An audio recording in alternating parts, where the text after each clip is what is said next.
Welcome to Sic'Em365 Radio. Purdy escapes, throws downfield, and intercepted. Kalen Barnes comes up with it. Their best cover corner has a broken thumb. Sic'Em365 Radio is presented by IdealMRI.com. High-quality MRIs for $497 or less. IdealMRI.com. Your health is important, so is your budget. Brewer looking to the end zone. He's got him in. Touchdown. R.J. The 3 o'clock hour is sponsored by Waco Custom Marketplace. Meats, sweets, Texas treats, and a cut above the rest. 425 Lake Air Drive, Waco. Here's Brewer. Steps up and throws. He's got a man open. Caught. Atkinson down the sideline. Big play from Baylor. Have you downloaded the Sic'Em365 Radio app? Do it today on the App Store and Google Play. Here's Brewer. Looking to the end zone. He's got a man. Touchdown. Drake Dabney. Here's David Smoke, Paul Catalina, and Craig Smoke. All right, here we go on this Monday, which earlier today, just a little bit after 11 o'clock, the kick in the you-know-whats after not just the loss to Iowa State when Baylor appeared to be in control of that game and then lost the game on a pick by Charlie Brewer in the end zone, 38-31. That ended the chance to force overtime. But also the news, we knew that Squirrel Williams was probably done. Dave Aranda alluded to that in the post game. It did not look good. And usually that never does all of a sudden look good. But then the news that All-American linebacker candidate Terrell Bernard, on the play in which he tried to get at the feet of Brock Purdy when he got loose, and he really got loose 2 or 3 times in that second half, Terrell Bernard is out for the year. Terrell Bernard out for the year. Squirrel Williams out for the year. They will get Ben Sims, John Lovett, Tyquan Thornton perhaps back, but that's like, okay, because this is the best player on their football team that is now gone for the year.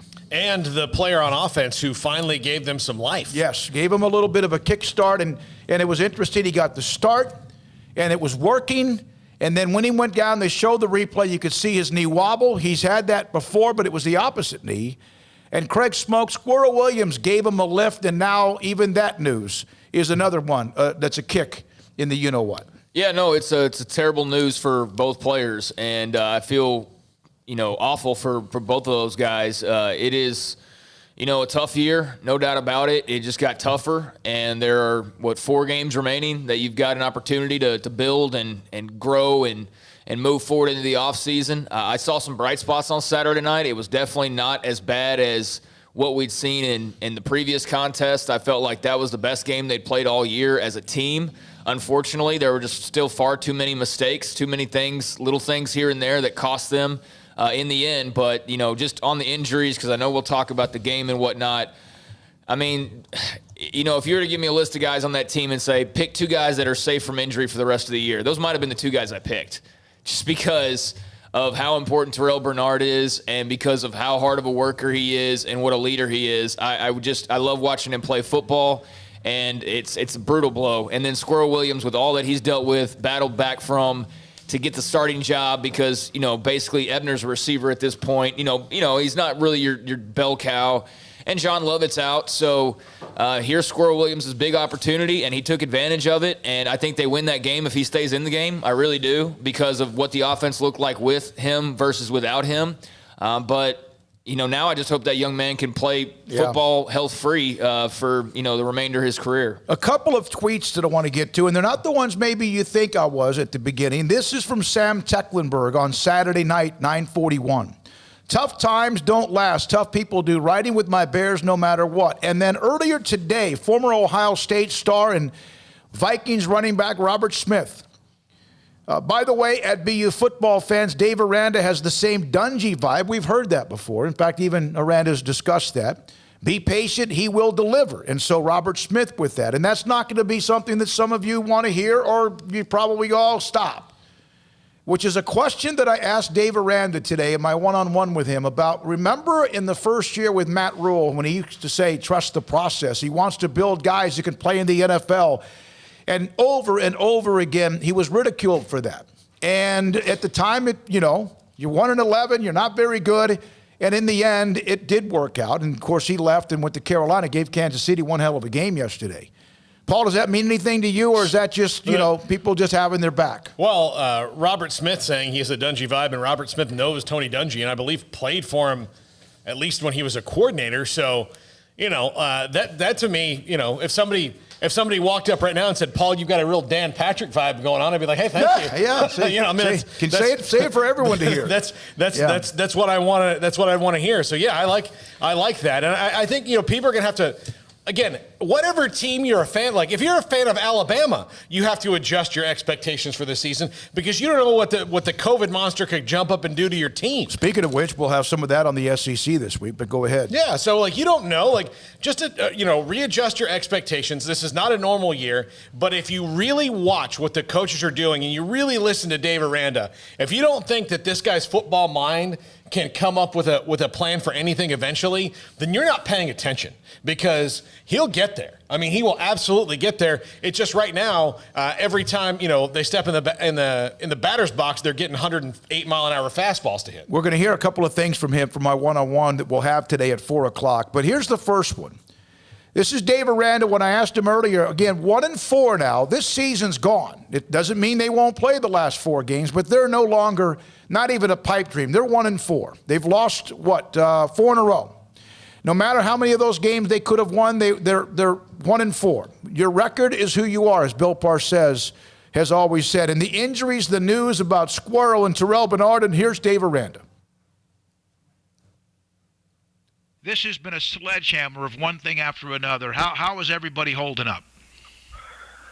I think we just do our best to stay together. I think, when you're in the building, I think earlier we talked in an earlier conversation we had talked about just like chopping wood, and you just pick up your axe and just go to work. And when you're done with the day, you get your rest and then think about the next tree that you got to work on. And I think that's really what it's been. And when everyone's doing it and everyone's got their mindset is, I'm going to get to work and I'm going to start chopping until I can't chop no more. That's all you can ask for. So there's very much that feeling here, and I appreciate that. And we'll eventually get this thing where it needs to be. All right, more from Dave Aranda at 4 and a couple other comments from him about, has he ever doubted himself, and who does he lean on if, in fact, he does? And then also the Charlie Brewer story as far as players having his back on Twitter, which you would expect teammates to do, but do the coaches, what do they say? With Dave Aranda, we'll have that in a moment. Here, we got 2 calls. We'll get to them. 254-339-1122. Again, the number to call. And one of you just dropped off. 254-339-1122. Yeah, Matt in D.C. Steven, go ahead and call us back. But Matt in D.C., you're on Sic'Em365 Radio. Gentlemen, how's it going? Going great. I just want to talk a couple things about the offense. I was really happy to see that we finally got kind of running and gunning on offense when we came out. Even on that final drive, we were clicking even without Squirrel, like we were moving the ball. My one concern, and I'm sure you probably asked Dave about this, why with 2 minutes to go into the first half, we didn't try to get downfield faster. I feel like we kind of left points on the board, and it kind of reminded me of when we didn't try that field goal from the 30-yard line. So now that's twice I've seen we kind of has a trend of leaving points on the board. Second of all, shout out to the punter, Powers, for, shifting right when that guy was coming, and the punt did get blocked by the second guy, but most of the time that works. He shifted out of the way. I mean, good awareness on that. Also, when was the last time a Baylor freshman tight end caught a touchdown pass? And that's all I got to say, gentlemen. Thank you. I'll tell you what, and we got to do this quickly because we have so much to get to. 254-339-1122. I thought Dabney looked like a freaking man when the touchdown he caught. And unfortunately, again, they couldn't get him much loose after that. But no, they are using the tight end, and Ben Sims. I think Colt Barber had a note. They've scored, 4 or 5 touchdowns now. Tight ends have caught 4 or 5. Power, yeah, it's too bad. That's one of the soccer things, though. When you go do the soccer kick, even if you avoid the first person, which he was just trying to make a play, and unfortunately when you kick it low like that, it goes right into the guy who was there in front of you. At the end of the first half, I did not ask that about Dave Aranda today because I asked him in the postgame. I did hear that somebody else asked him. Andrew Miner asked him about it today during the presser. And Paul, remember what he said, or Craig, remember what he said. And you're right. You got to try to get points, especially since that first half was one that you really played well. Why not try to take a couple of shots? But he kind of said he didn't like the way that Iowa State went back with their defense. Well, and I don't know that you can really trust this offense. I don't know that you can trust Charlie Brewer. You know, what I mean by that is he's very loose with the football at times, and especially when he's trying to make a play. And his 2 interceptions on Saturday night, both of which were costly. The first one, obviously not as much as the second one, but that's the risk that you run. So I'm all for, if you've got full 100% confidence in your offense, trying to go and at least kick a field goal or something when you've got the momentum the way that they did. But because of just how things can go sometimes, I think that they were just, maybe you can call it overly cautious, but I think it was just cautionary versus going for the jugular. And in hindsight, maybe you do it differently, but at the time, as much as I kind of wanted to see him push it, I also sort of understood it because the defense was playing okay. They, had gotten the 3 turnovers. Offense was playing okay. So I don't know. I'm 50-50 on that. I totally get both perspectives, though. Yeah. 254. Go ahead. Yeah, I don't know if I would have. Sometimes you just gotta take what you got especially when you're on the road and you're leading like they were. Just take what you get, go in. They were getting the ball back, so I think maybe had they not been getting the ball back, maybe they get more aggressive. Yeah. But you're like, look, we're getting the ball back, so let's go do that. I think that's really why they did it. So I think it was a fine decision. In the long run, you can bite yourself about everything, but all right. After the game, late Saturday night, this was nearly midnight. I don't follow a lot of the players on Twitter. I'm not, but when they were being recruited, maybe on occasion you do. But Treston Ebner, I won't tolerate any more Charlie Brewer slander. If you don't like who our quarterback is, then simply don't watch us play. We are rocking with 5. And then I saw R.J. Sneed and a couple of others. Now that's what teammates should do. And I asked Dave Aranda about that. And in fact, CJ, it's the third one. It's the one about coaches and players. Have that one available. But I did ask him about that. We'll get into that, what Dave Aranda said about Charlie Brewer, what the players think, and then also what his coaches think. And we'll have that because the interception at the end of the game was just an awful decision like it was in overtime against West Virginia. And it especially was unfortunate because they were in position after they had lost control of what was control of the game that they could have been able to force overtime. Steven in Virginia, thanks for your call. You're on Sic'Em365 Radio. Hey, guys. I didn't hear the news about Terrell Bernard until y'all opened the show with it, so I just want to start out and say that all Baylor Nation should be praying for Craig Williams and Terrell Bernard right now, hoping, and the rest of our football team. But the injuries, I thought Terrell Bernard was going to come back because he did come back. I thought he was okay. And that's really when the game got out of hand on defense. But on offense, I've got 2 things to say. The first one is there seems to be 2 Baylor offenses. There's the one where there's clicking, and there's the one that they came out with against Texas and TCU, and the one that they came out with in the third quarter, where they throw to the backs to get 2 or 3 yards on these out routes out of the backfield, these slant out routes. And it doesn't work, and it actually cost them 40 seconds in the 2-minute drill when they were down, when a back cut out upfield instead of going out of bounds.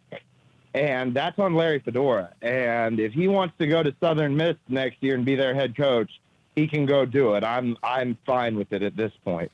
And my other point is Charlie is the quarterback, and I feel the same way that Treston Ebner does, even though I may feel like he hasn't performed his best. If he hasn't come out of the game till now, he's not coming out of the game. So I want Baylor Nation to remember what times were like before we were a big program and be grateful that Charlie Brewer is a great quarterback for this university and what he's done for us. So that's all I've really got. Thanks, Stephen. Appreciate your time. I just got a text, by the way, from the 972. What's the net benefit of playing Charlie the next 3 games? Should we be playing for our future and let Gary and Jacob get some snaps? I understand if we have something to play for, but now it seems the future is what we should be playing for. And, oh, by the way, That's an almost exact type question, not just about quarterback, though, but also about everywhere. About what do you do to start looking at the future, and I have Dave Aranda answer that question for us. I know Paul, Craig, Armstrong, CJ, everyone has had their opinion about it. I put up a note, you know how I feel about Charlie Brewer. I'm in the big-time minority. I get that. And what I don't understand is how people can sit there and get almost visceral about Charlie Brewer. You can question whether he's playing well enough, whether his arm is strong enough, whether they can do things with him at quarterback. But I see people that want to blank down his neck. And that's the part that maybe that allows me or has given me even more reason to go, wait a minute.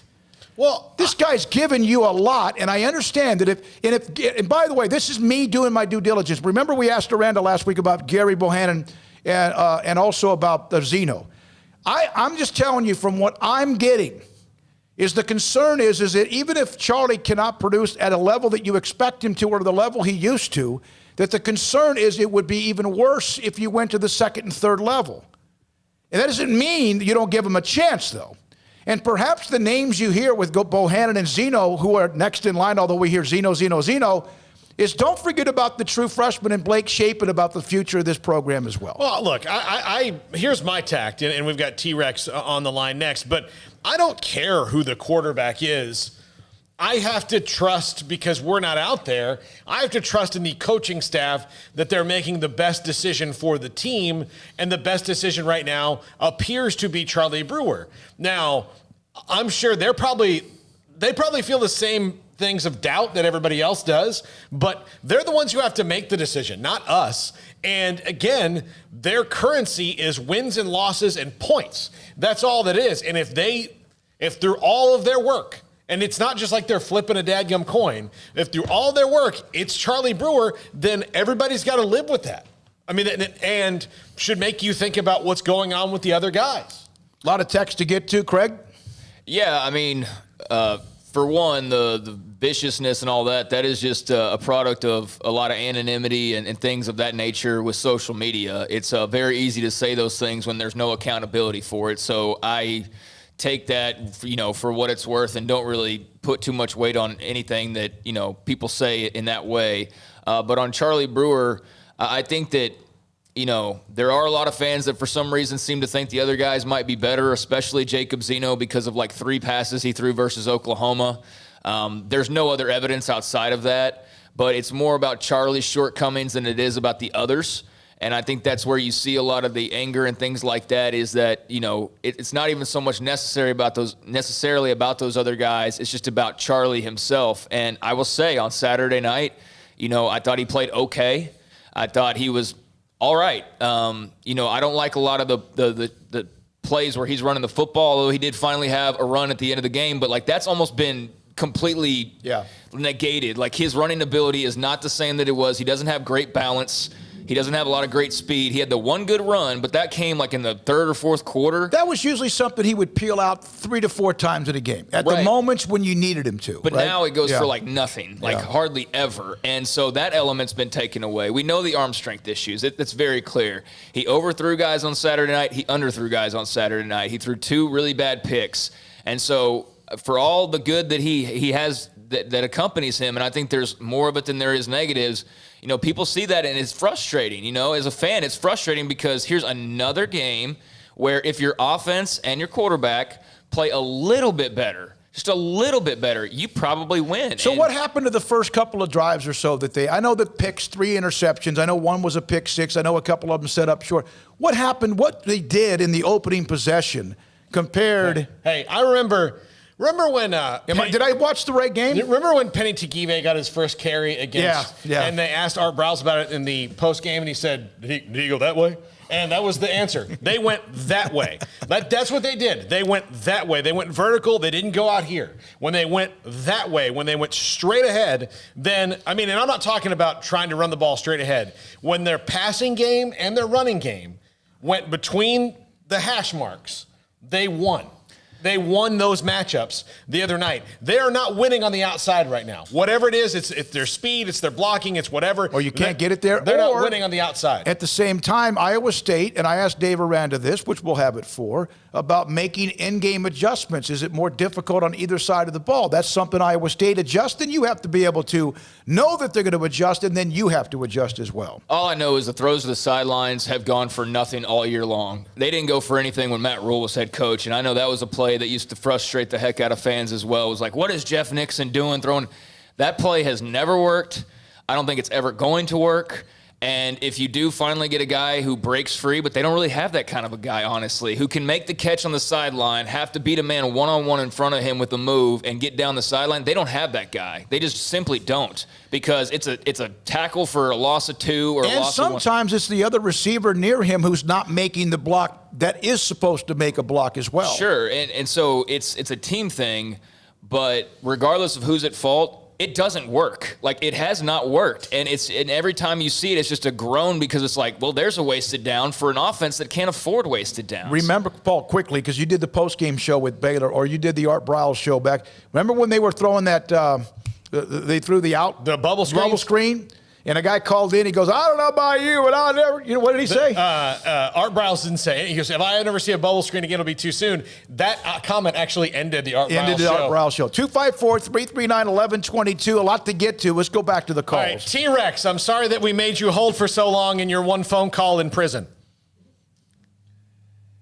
Oh, God. Oh, God, man. All right. Well, I'm free. So, good. It's a free my boy T-Rex. So, I didn't see any hashtags out there. So, whatever. I appreciate it. Anyways, so I'm sure everyone heard my post-game call in, so I don't need to hash out my experience in the stadium.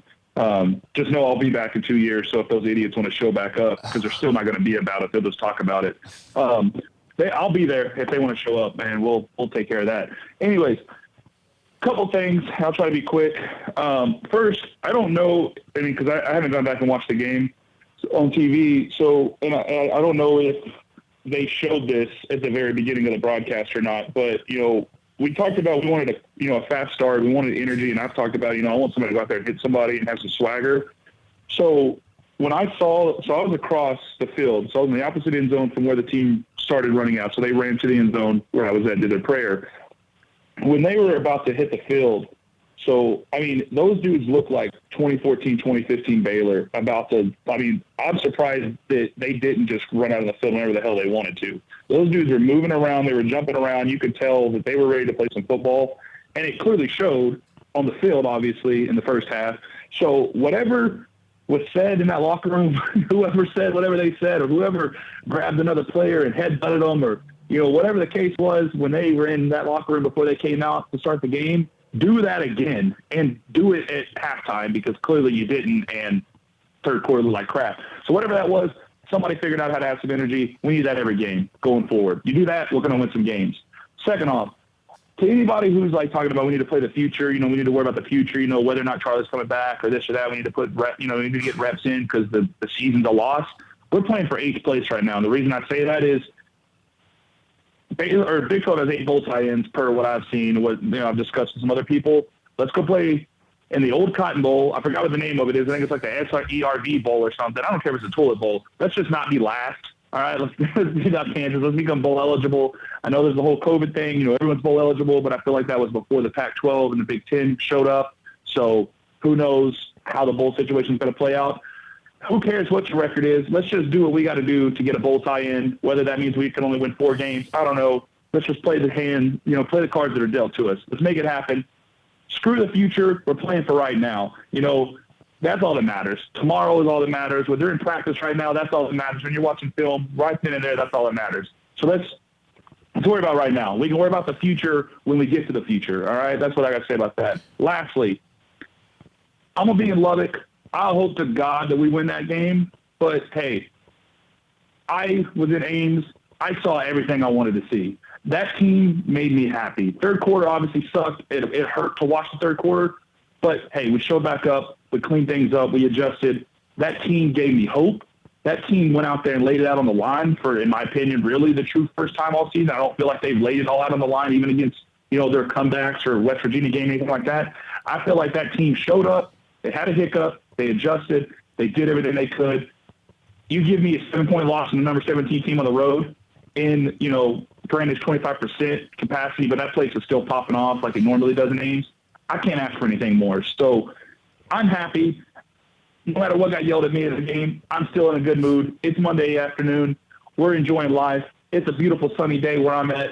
So Baylor Nation, stop complaining about everything. Get happy and show up, and let's support this team, and let's go win some more football games. That's all I got to say. All right, T-Rex, thanks for your call, your post-game call, all of your calls and text messages as well. Glad you made it back from Ames, and my debit card worked for you to get you out. By the way, on the opening drive, there's a couple of things when Baylor did score. Williams for 9, Williams for 3. Brewer, the long pass to Atkins. It was great to see Jared have that kind of a play. Williams, no game. Charlie ran for 6, and then Charlie hit RJ on the touchdown. The second scoring drive, which was very short because of the pick, Charlie Brewer complete to Dabney for 14. Williams for 2. Williams for 7. Williams for 1. Charlie for 3. Now, they were not big chunks, but they ran the ball pretty well. And then Charlie found Dabney, who's just a big, good-looking target like Sims, for the touchdown. It was all of a sudden 14-0. So there's a little bit of that. The running game was not great, but it was good enough, and then it completely was disappeared in the second half after Williams went down, and then they used Ebner on the big, huge, long touchdown that gave him a chance to get back in it on the throw that when he was on a complete all-out blitz. Why would Iowa State – I don't want to get Iowa State blitz when you have somebody that can't do much with it, or you But I think they smelled blood. Yeah, that game was about to be a blowout. Yeah, it was in the Iowa State direction. They made the mistake, and they beat them. That third quarter was atrocious. It was bad. Yeah. That was across the board. It was bad, and I know I'll get into probably at some point. I would assume we'll get into positives and negatives. A big negative for me on Saturday was special teams. I thought that special teams really cost them. And it wasn't the only reason why, but no, I liked the energy at the start of the game to answer T-Rex's call. And I don't know what happened at halftime to where you're holding the lead, you're feeling good, you've had 3 turnovers, all that, and you come out as flat as you did. So I don't know, but you're absolutely right, T-Rex. I mean, it seems like they may have solved the pregame issue, but now you got to get to the halftime issue and put together 4 quarters. And that was the theme. That's the theme is putting together 4 quarters. That's what Dave Aranda said multiple times today. All right, we have some news from the SEC. Dede Richards' update was pretty promising today from Kim Mulkey. We'll hear from Dejanay Carrington. We'll have Phil Bennett today. Sam Hall at 4:30, former Baylor safety, and then he went into that hybrid position. High school football players of the week. Look at the playoffs. News on Waco High and University with their football teams having to shut it down for a little bit. What does that mean in District 11 6A that also includes Waco High and also Midway? Because there's very unique work there to get to. All of that and much more one-on-one with Dave Aranda at 4 o'clock. And Paul focuses in on Notre Dame with the great win in double overtime against Clemson. All right, real quick before we go to break, Taylor, you're on Sic'Em365. Oops, sorry about that. There you go. Taylor, you're with us now. Hey, it's Baylor Bigfoot again. Okay. Hey, Double B's on the phone. I'm going to give Charlie Brewer a break for that interception at the end of the game. It must have been hard to see the defender. He was sitting behind a bush just trying to buy some shrubbery or something. I'm shocked he saw his receiver behind all that foliage.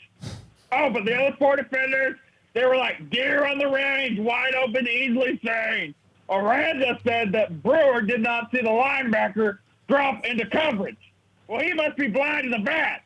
Someone needs to get Charles tested and to see if he has good vision. Because when I watch the game on Tailgaters TVs, he's making some real boneheaded plays. And another thing, can the fans stop calling for Larry Fedora's head? He's had some great plays called all season, like that one time. I can't remember it right now, but I know it happened against Kansas. The offense needs to be more explosive, so I've decided I'm going to give them some lighter fluid to put on themselves as an early Christmas gift. My last thing, I was watching the Panthers-Chiefs game, and despite being a giant underdog, Matt Rule wheeled and coached his team to a position where they could win with a field goal. They only lost by 2 to the best team in the NFL. Now look at Baylor. They aren't playing too well, But at least when Roy was here, it was always competitive. I'm not saying Dave Aranda is not a good coach, but that's something to think about. I'll hang up and... Thank you very much, Bigfoot. Appreciate you and all of your humor and also your legitimate seriousness and passion. I do think that Bigfoot's calls really call into debate whether we need to legalize marijuana in Texas or not. I think I don't know. That it's marijuana, man. Maybe prohibition. Well, no. I mean, like, no. He might. Oh, okay. He might need to switch his license from it. When we come back, when we come back, we'll do rapid fire, some other news and notes in sports. We'll hear more again from Dave Aranda, from you, 254-339-1122. Thanks to all of you who opened up. A lot of text to get to. Jonathan, JT, TJ, the 972, a couple of 254s. We'll get to those and more. This is Sic'Em365 Radio. So Brian Etheridge did what he's done almost every time we've done a pregame show this year. First of all, brought himself down from Dallas into Waco, gone to Waco Custom Marketplace, bought some beautiful steaks, fillets, ribeyes, and even he had some skirt steak that he had on the grill, and then fed us as we ended the pregame show before the Iowa State game. He's been phenomenal, and so is Waco Custom Marketplace. And so he put the pictures up on his Twitter page, and then so did I, and so did we, and then Waco Custom Marketplace, of course, some 30,000 views later. Everyone understands they have great product. Beef, poultry, pork, and seafood. A bakery that bakes fresh baked bread every day and kolaches every single morning. And in the middle, all the other stuff with boxed dinners and canned goods and pasta and pastries and chips and seasonings and sauces. This place is amazing. 425 Lake Air Drive. And then I had gotten some shrimp from them last week, and I made myself just absolutely by myself. I'm not real good about making cream sauce, but I made some garlic Parmesan, kind of a light cream sauce with their shrimp, and these are big, huge pieces of shrimp. You can get that as well. Waco Custom Marketplace, your hometown grocery store at 425 Lake Air Drive in Waco. At Baylor University, students find their place to shine. They're faithful friends and inspirational leaders. They're championship teammates and independent thinkers. They're on the cutting edge of high tech and in the halls of history. If you want to make the world a brighter place, you can. And if you want to shine in your own way, you can. The spark you need is already inside you. Bring it to Baylor, where lights shine bright. Boozers is the wedding ring store and more. If you're ready to get engaged or already married and want to upgrade your wife's ring for a special anniversary, Boozers is the place to go. With the largest selection of premier quality diamond engagement rings and wedding rings in Central Texas. They have 7 cases with over 300 styles of rings from top designers like Natalie Kay. Choose from yellow, white, or rose gold, plus beautiful top quality loose diamonds. With an in-house jewelry, they can also custom make anything you want. Bring in a picture or drawing and let Boozers create your one-of-a-kind pendant or ring. They can even use some of your old gold and diamond jewelry to create something new. At Boozers, you'll find a great selection of quality timepieces, and Boozers is the place for expert watch maintenance and repairs, too. They specialize in expert Rolex watch repair for fine jewelry, watches, custom work, and more. Go to Boozers on Valley Mills and Lake Air Drive in Waco. Boozers, the wedding ring store. One size fits all. That may be all right for an adjustable belt or cheap sunglasses, but when it comes to your financial needs, no one wants a one-size-fits-all strategy. Cam Heathcott, your Edward Jones financial advisor, knows that his most important goals are yours. That's why he takes the time to understand your needs, knowing you. That's how Edward Jones makes sense of investing. Cam Heathcott, covering Conroe and Houston, 936-756-7717 or cam.heathcott@edwardjones.com. Edward Jones, member SIPC. At Ideal MRI, we feel blessed to be a part of the Waco community. We're a small family business right here in Central Texas, and our goal is to bring down the cost of healthcare while maintaining high quality. At times like this, the cost of healthcare has never been more important, and unfortunately, significant illnesses and injuries still occur. That's why Ideal MRI is open and here to serve you through the difficult time. We offer premium MRIs just like a hospital with state-of-the-art technology and specialists, but you'll pay less. sometimes thousands of dollars less, whether you're using insurance or not. At Ideal MRI, we accept most insurance, and there are no hidden costs. Even offering financing if that's needed, everything included in the price, and you'll not get something as a surprise in the mail later on. If you need an MRI, ask your doctor about Ideal MRI. They'll know. You can schedule an appointment safely from home online in minutes at idealmri.com or give us a call, 833-IDEAL-MRI, idealmri.com. Let Camille Johnson Realtors guide you seamlessly through the process of buying your dream home or selling your current one. Commercial, farm and ranch, or residential, Camille Johnson Realtors can smoothly and successfully lead you through any transaction. With a team of 28 experienced agents who are excited about serving you, Camille Johnson Realtors services the entire greater Waco area. If you're in the market to buy or sell, contact Camille Johnson Realtors, 104 Midway Center in Woodway, or find them online at www.camillejohnson.com. Camille Johnson Realtors, elegant, charming, warm. Welcome home. This is Sic'Em365 Radio. Text us at 254-339-1122. The Sic'Em365 Radio text line is sponsored by Riverbend Liquor and Wine, with the most extensive variety of craft beer in Waco. A hidden gem on Lakeshore Drive and 19th Street. All right, we have some text to get to, 254-339-1122 as well. The chat room brought to you by Willis Law Firm available. Real quickly, Fire Thought, you guys jump in as you want.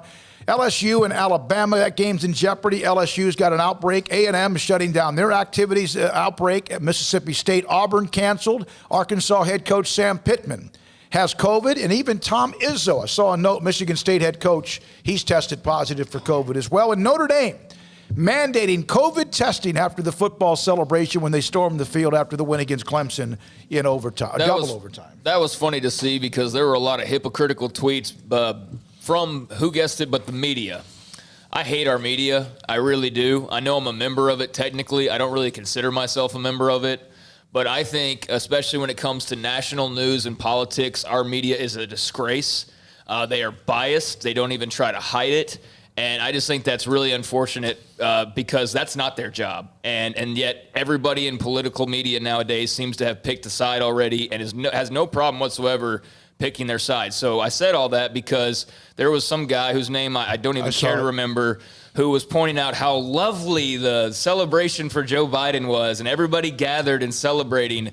And then they show the Notre Dame picture, and it's like, oh, my God, I can't believe these college students. Same thing. Same day. But the excuse was, well, if you look at the pictures, like, and, then there was a bunch of people like, well, I was at the presidential thing, and everybody was wearing masks and blah, blah, blah, blah.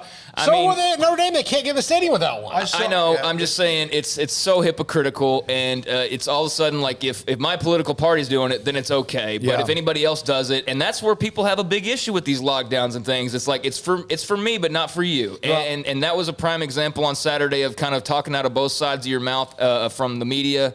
And I've made my feelings known on that now, but that's what you got to do if you're Notre Dame. Well, and I'll just be quick with this. I thought them storming the field was wonderful. Well, it was we can live again, even if there's going to be an outbreak. That's true, but they're Notre Dame and they shouldn't storm the field. But exactly right. Pretend like you're Notre Dame. There you go. Yeah. So that's all the way I felt about it. But there are just so many levels to this. One, COVID doesn't care what political party you are or what you're doing or where you are. Like if you're going to get it, you're going to get it. And the reason we don't hear about like protests or rallies or things like that for the most part is, okay, if you're a school and you have that thing and then there's an outbreak at the school and you say, well, are you guys at the football game? Yes. But at a political rally or a celebration in the street, a parade or something, nobody goes back to the same place. Everybody goes back to their own house. They all disperse back to where they were. You wouldn't even know, really. I mean, like, you wouldn't really talk about it that way. It's so hypocritical. Craig, I completely agree with you on both of you guys on that. All right, a couple of things. Baylor men's basketball, their highest ever preseason ranking, number 2 in the country, right behind. There it is. There it is. This is Aaron. Party time outside the White House. It's a massive amount of people outside the White House. It's party time outside the White House. And then the very next, that same day, 11 hours later, not ideal during worsening pandemic. Now you, what the hell? I mean, seriously. What an idiot! Like you make me sick. But I saw him scrambling, and there was a lot of, well, the people at the political rally were wearing masks. It's the same thing we heard about the protest.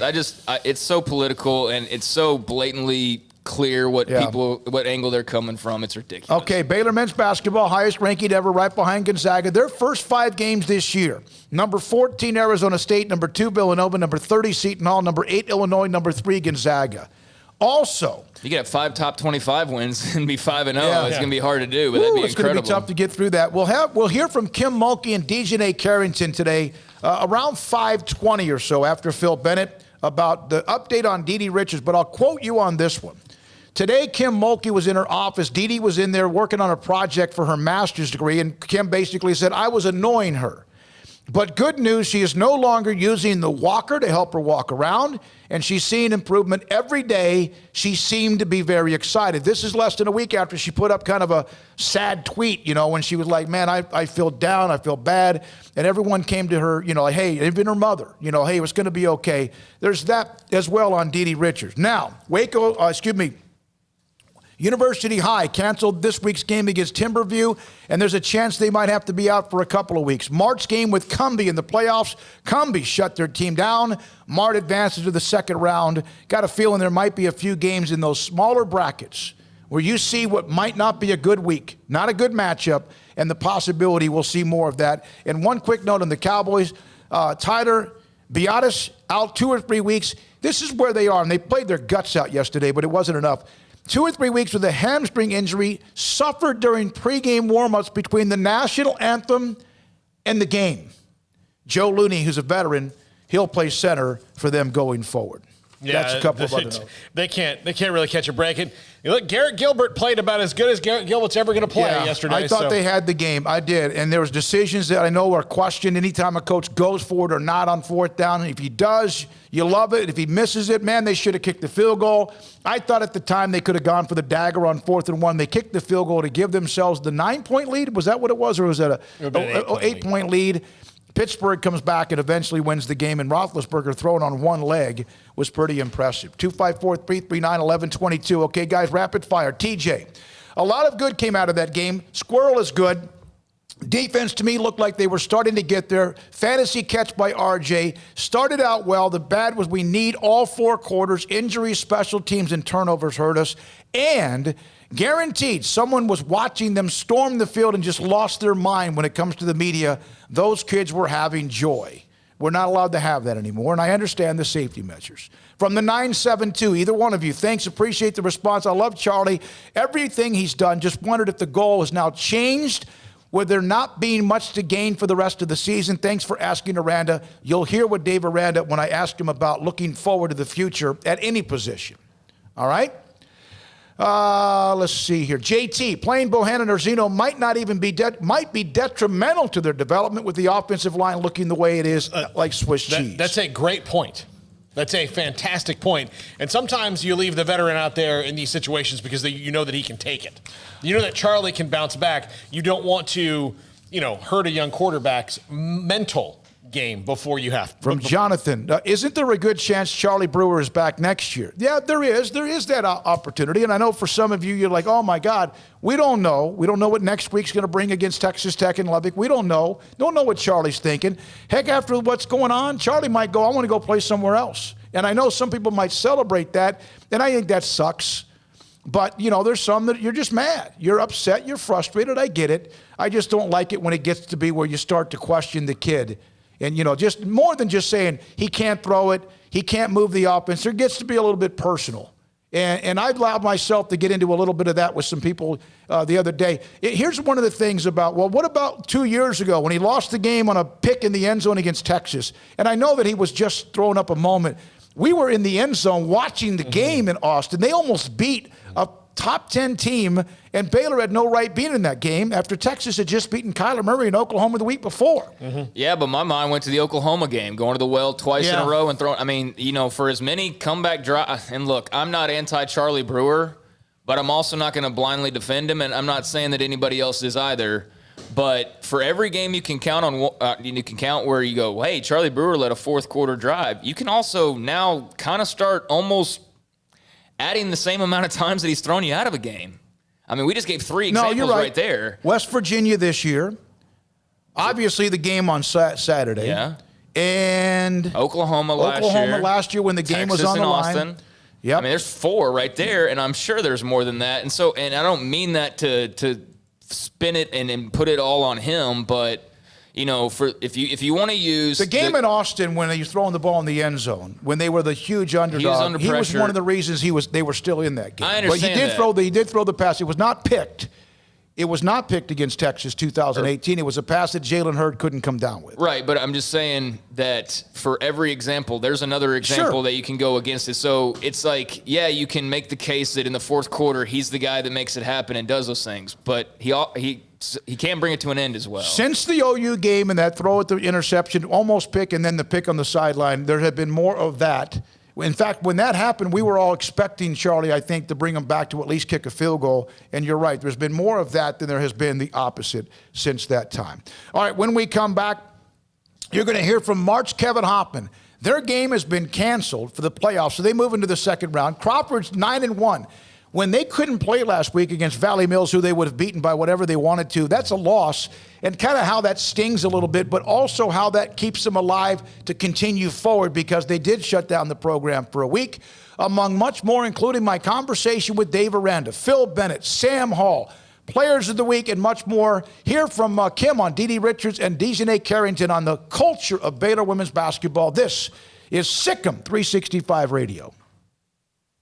Richard Carr, Buick GMC Cadillac. At Richard Carr, they love having great customer service. They love helping people. And right now, it's the holiday sales event at Richard Carr, Buick GMC Cadillac. The most wonderful time of the year to save big on all remaining 2020 vehicles in stock and the incoming 2021 GMC Sierras. And the Sierra is a truck that has it all. Power, first-class seating, unbeatable technology. Sierra's the best truck on the road, and during Richard Carr's holiday savings event, qualified buyers can unwrap $8,000 off a 2021 GMC Sierra Texas Edition Crew Cab at Richard Carr. Maybe you're looking for a top-of-the-line midsize SUV. Well, Richard Carr's offering $7,000 off GMC Terrains or $7,500 off of Buick Envisions. Test drive both and save big today at Richard Carr. And the ultimate gift this Christmas is a Cadillac. Save $3,000 and get 0% financing for 72 months on most Cadillacs in stock, including the XT4, XT5, and XT6. Let Richard Carr bring the Cadillac experience to you with test drives at your home or your office. And at Richard Carr, they love their healthcare workers, military, and first responders. Right now, all these valuable community heroes get GM supplier pricing on all cars in stock, and for every car or truck sold now, Richard Carr will donate a new bike to Toys for Tots Waco. So get yourself a great deal and give a deserving kid a bike this Christmas. It's a holiday sales event at Richard Carr. Get there now and go to richardcarr.com or have them bring the test drive to you. How can we help you? That's a question we ask every day at American Bank. Hi, I'm President and CEO Dana Hassel. Our commitment to our customers is what drives us. It's why we've invested in new branch buildings and technology like ITMs that let you speak to a teller face-to-face from your car. It's why we work with local businesses, helping Waco grow and thrive. And it's why decisions about your accounts and loans are made here in Waco by people who know you. How can we help you? Find out at American Bank, member FDIC. Bird Culchin Ford has been in Waco since 1936. Ford, the #1 selling truck in Texas, 43 years running. And Bird Culchin Ford proudly supports high school football in Central Texas. And no better way to tailgate with a Ford than from Bird Culchin Ford. And are there better vehicles to tailgate with than the Ford F-150 or the Ford Expedition? And of course, you can get them new pre-owned Bird Culchin Ford. Our sponsor of the Ford Tough Player of the Week, locally owned dealership. Online at bkford.com at 1701 West Loop 340 in Waco. Bird Culchin Ford. How often have you said it's time to get in shape? Every day, every week, every month, maybe for as long as you can remember? How about starting today? I promise if you'll just join Waco Regional Tennis and Fitness now, you'll thank me later. Hi, this is David Smoke, offering a variety of 40 group exercise classes every single week, including boot camp on Tuesdays and Thursdays at 5:15, plus spin, body shaping, Pilates, yoga, and bar. And oh, there's a free kids club as well. Waco Regional Tennis and Fitness open Monday through Thursday, 5 5 to 10, Friday 5 to 8, Saturday and Sunday 7 to 7, and personal trainers Christian London and Randall Court. World-class tennis facility with pros Britt Coleman and Joe Rosa with lessons, camps, and special events. Spacious and clean workout rooms, locker room for men and women, both with a whirlpool and sauna, and now there's touchless bottle filling stations. No intimidation, tremendous camaraderie, an entirely new atmosphere, and yes, you can do this, but you have to walk through the front door. It's time to react today, not tomorrow. Waco Regional Tennis and Fitness on Lake Shore Drive in Waco.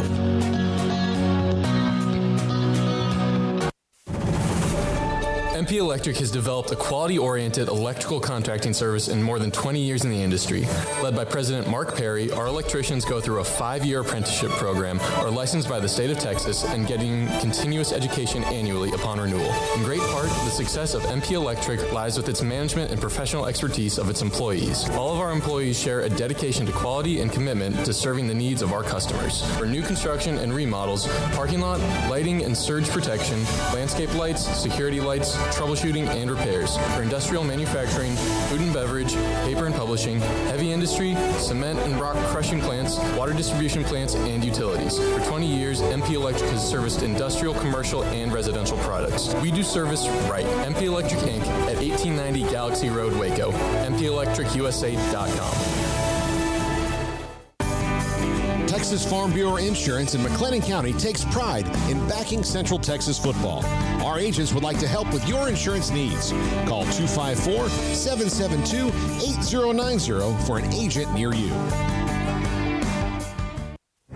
Stepping into the boots of a U.S. Army officer can add confidence and leadership skills to your son or daughter's career path. See all the things they can achieve in our boots at GoArmy.com. U.S. Army Waco Recruiting Company, 254-598-8131 or 254-776-1543. Hi, this is Mart High School football coach Kevin Hoffman, and I'm a proud listener and supporter of the all-new Sic'Em365 radio show with David Smoke, Paul Catalina, and Craig Smoke. This segment with Mart Panthers football coach Kevin Hoffman is sponsored by Texas Farm Bureau Insurance, U.S. Army Waco Recruiting Company, Southwest Sports Medicine, First National Bank of Central Texas. Kevin, this is what you guys do. Everything you do is about what Mart and the standard of championships, the postseason. It doesn't mean everything else doesn't matter, but now you start another playoff run and also try to defend your multiple state championships. Your thoughts about as you enter the playoffs? Yeah, we're just, we're ecstatic to, have won another district championship, gone undefeated, through our district schedule in our regular season, but now it's on to the third season per se, and we're looking forward to just having a chance to defend our title and hopefully make a run to AT&T Stadium. Do you sense that your players, because this is almost like breathing, they understand the different levels? You could just kind of sense that whenever you start that next level, including this one? Sure, they do, and that's one of the things that we talk about every year at the beginning of the season. That we set our goals and the things that these kids want to accomplish, and you got to take the proper steps to get there. And we break this into 3 different seasons. We do it every year, and so they know that the beginning is the non-district, and everybody wants to win every game, but in the big picture, those really don't really mean anything, but work on yourselves, get better, and have a chance to be where we're at right now, and that's where we're at. And the kids know it, and they're looking forward to the challenge. 8 state titles, 3 in a row, and they started quest for trying to do a 4-peat. And you've gone back to back to back, and I know that had never happened, no matter how good the team had been as far as appearances. But then you look up and you see what you've accomplished as a program. Your thoughts about just being at Mart? Well, when Coach Nell hired me back in 2009, and to give me the opportunity to be here, I never dreamt that I would, be the head coach here or anything else other than just being an offense coordinator and coaching at a great, small Texas high school football program, and we've taken on the challenge, and we've taken this program, and it has more to do with the kids than anything else. That that they've taken it to another level. With what you expect, what is the standard? You and I have talked about this before, but every year when we start the playoffs, it's something that's obvious. The expectations is win this whole thing, or what? Well, that's it. Our number one goal is to get to AT&T Stadium and win a state championship. But with that being said, these coaches that are here and our kids understand that you can't just jump to that and go and play that game. We know we have a huge target on our back. Everybody's going to give us their best shot because we are the 3-time defending state champions. So we understand that, but we know what's ahead of us. We know that we can make more history, not just at Mart High School, but we can make more history, in Texas high school football. And that's awesome to think that you're part of a program that has a chance to do that. And so Mart was supposed to start the playoffs this week against Cumbie. Cumbie's 2-4. They've had issues with COVID. Had one of their best players go out, young man who really was seriously hurt last week. All of a sudden on Sunday afternoon, Kevin Hoffman gets a phone call. Cumbie is shutting down their season because of COVID and numbers, and Mart advances to the second round after a forfeit win against Cumbie. Hi, this is Crawford AD head football coach Greg Jacobs, and you're listening to Sic'Em365 Radio with David Smoke, Paul Catalina, and Craig Smoke. This segment with Crawford Pirates football coach Greg Jacobs is sponsored by Texas Farm Bureau Insurance, U.S. Army Waco Recruiting Company, Southwest Sports Medicine, MP Electric. You finish out the year, and you didn't have to play, and so you had kind of an off week, bye week, whatever you want to call it. You start the playoffs. You guys have been really good from start to finish. Rarely pushed. Your thoughts about who you are as you start the playoffs? Well, my big concern right now is when we get back on the practice field tomorrow is to make sure we get our rhythm and our communication back and work on our conditioning and just stay focused this week and make sure that we're prepared for Friday night. Did you just did you use last week to heal a little bit, get your bumps and bruises, take a deep breath, and kind of just get away from football a little bit? Yeah, I think so. I think as frustrating as it was a time for us to refocus, not just as a team but as a staff. And we really looked at ourselves hard and tried to evaluate ourselves and see where we can improve. And I think the kids will be focused as they show up tomorrow for practice and looking forward to it. Kearns has had a tough year, 4-6, but they've won their last couple of games. What have they done, can you tell, differently that's kind of giving them a little spark on offense?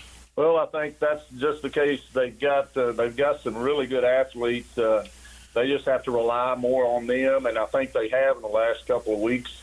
And, they've taken advantage of some turnover opportunities, and that's played big into a couple of their ball games as well. So, I think with the athletic ability that they have and the size they have up front, that'll be something that we'll have to really be concerned with. So I look for them to bring their A game come Friday night. How frustrating was last week for you to have to cancel that game and just kind of, I don't know how it went down as a forfeit or whatever it was?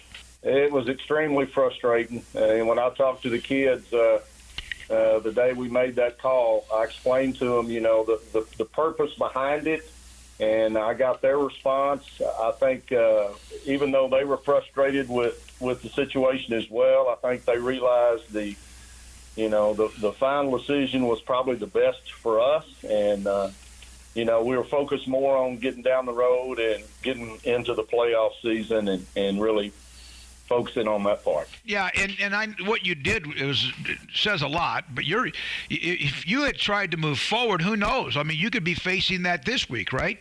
Oh, most definitely. And we really, I think our kids have realized, how important it is to stay healthy, to follow the guidelines, to follow the protocols, to do everything they can to make sure that they can get on the field Friday night and perform. And as unfortunate as it's been the last couple of weeks, I think we've learned a lot from it. I think they have too. And hopefully we'll be 100% come tomorrow. Yeah, because you haven't played in a couple of weeks, and the last time you played, you were pushed by Bosqueville. We talked about that. Is that one of the things you just wish you could have gotten back out in the field and maybe cleared a little bit of that? We needed to get on the field. You establish your consistency, your rhythm, everything that you're accustomed to over an 8-9 week period, and you've lost that for 2 weeks. And, you can't get game ready in practice without spending time practicing, and we didn't get that opportunity the last week, and so it was really frustrating. So this week will be very important for us as a team to really get focused and to make sure that we're going to be as prepared as we could possibly be come Friday. Southwest Sports Medicine and Orthopedics, the team physicians for Baylor Athletics, specializing in diagnosis and treatment of any and all sport-related injuries, celebrating over a decade of service to Central Texas. They tackle all surgical and non-surgical problems that arise from an active lifestyle. Trust the doctors that Baylor trusts, and when injuries sideline you, don't wait for Monday. Join us at 8:30 on Saturday mornings for a post-game injury evaluation clinic. Southwest Sports Medicine and Orthopedics. We get you back in the game. Texas board-certified personal injury trial lawyer and Baylor alum David Willis and Baylor alum Parker Willis are ready to help if you or a loved one has been wrongfully injured in an auto accident, SUV rollover, industrial accident, 18-wheeler crash, or were seriously injured by a defective product or recalled drug. Call them for a confidential and free case consultation at 1-800-GOT-HURT or visit them at texastriallawyer.com, principal office in Houston, Texas.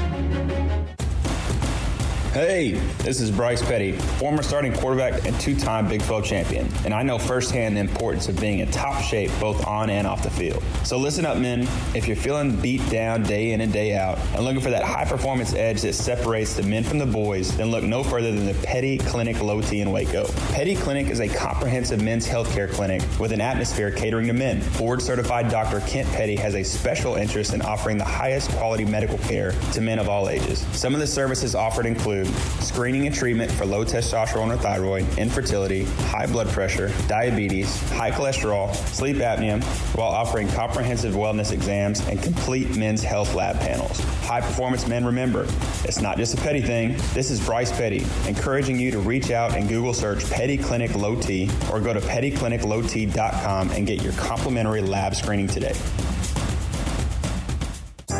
Riverbend Liquor and Wine has their easy-to-access drive-thru open and convenient and clean in-store location on the corner of Lakeshore Drive and North 19th Street in Waco. Riverbend Liquor has the best and most extensive variety of craft beer selections in Waco, and Balcones whiskey, including single malt, pot still, baby blue, rye, brimstone, and the all-new lineage in stock. Riverbend Liquor and Wine, family-owned and operated, and a hidden gem in Waco on Lakeshore Drive and 19th Street. And find out more on Facebook and Instagram.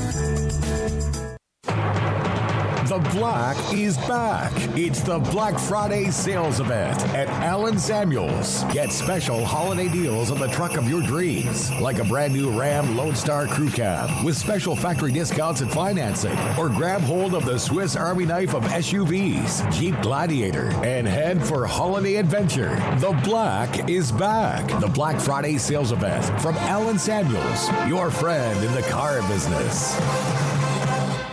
From the first workout to the last practice, sports is an incredible challenge. Hi, this is Dan Ingram at the First National Bank of Central Texas, and we're proud to support each athlete, every parent, and our educators.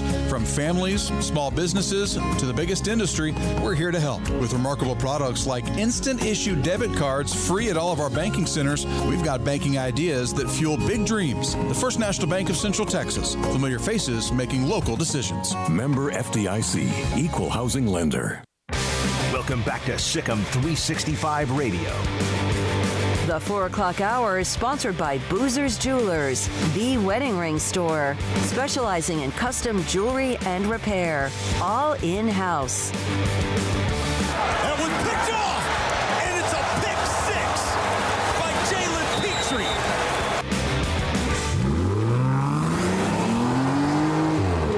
This segment on Baylor Athletics on Sic'Em365 Radio is brought to you by Richard Carr Buick GMC Cadillac, located at the Imperial Drive exit off Loop 340 in Waco. Proud supporters of all Baylor Athletics. Now here's David Smoke, Paul Catalina, and Craig Smoke.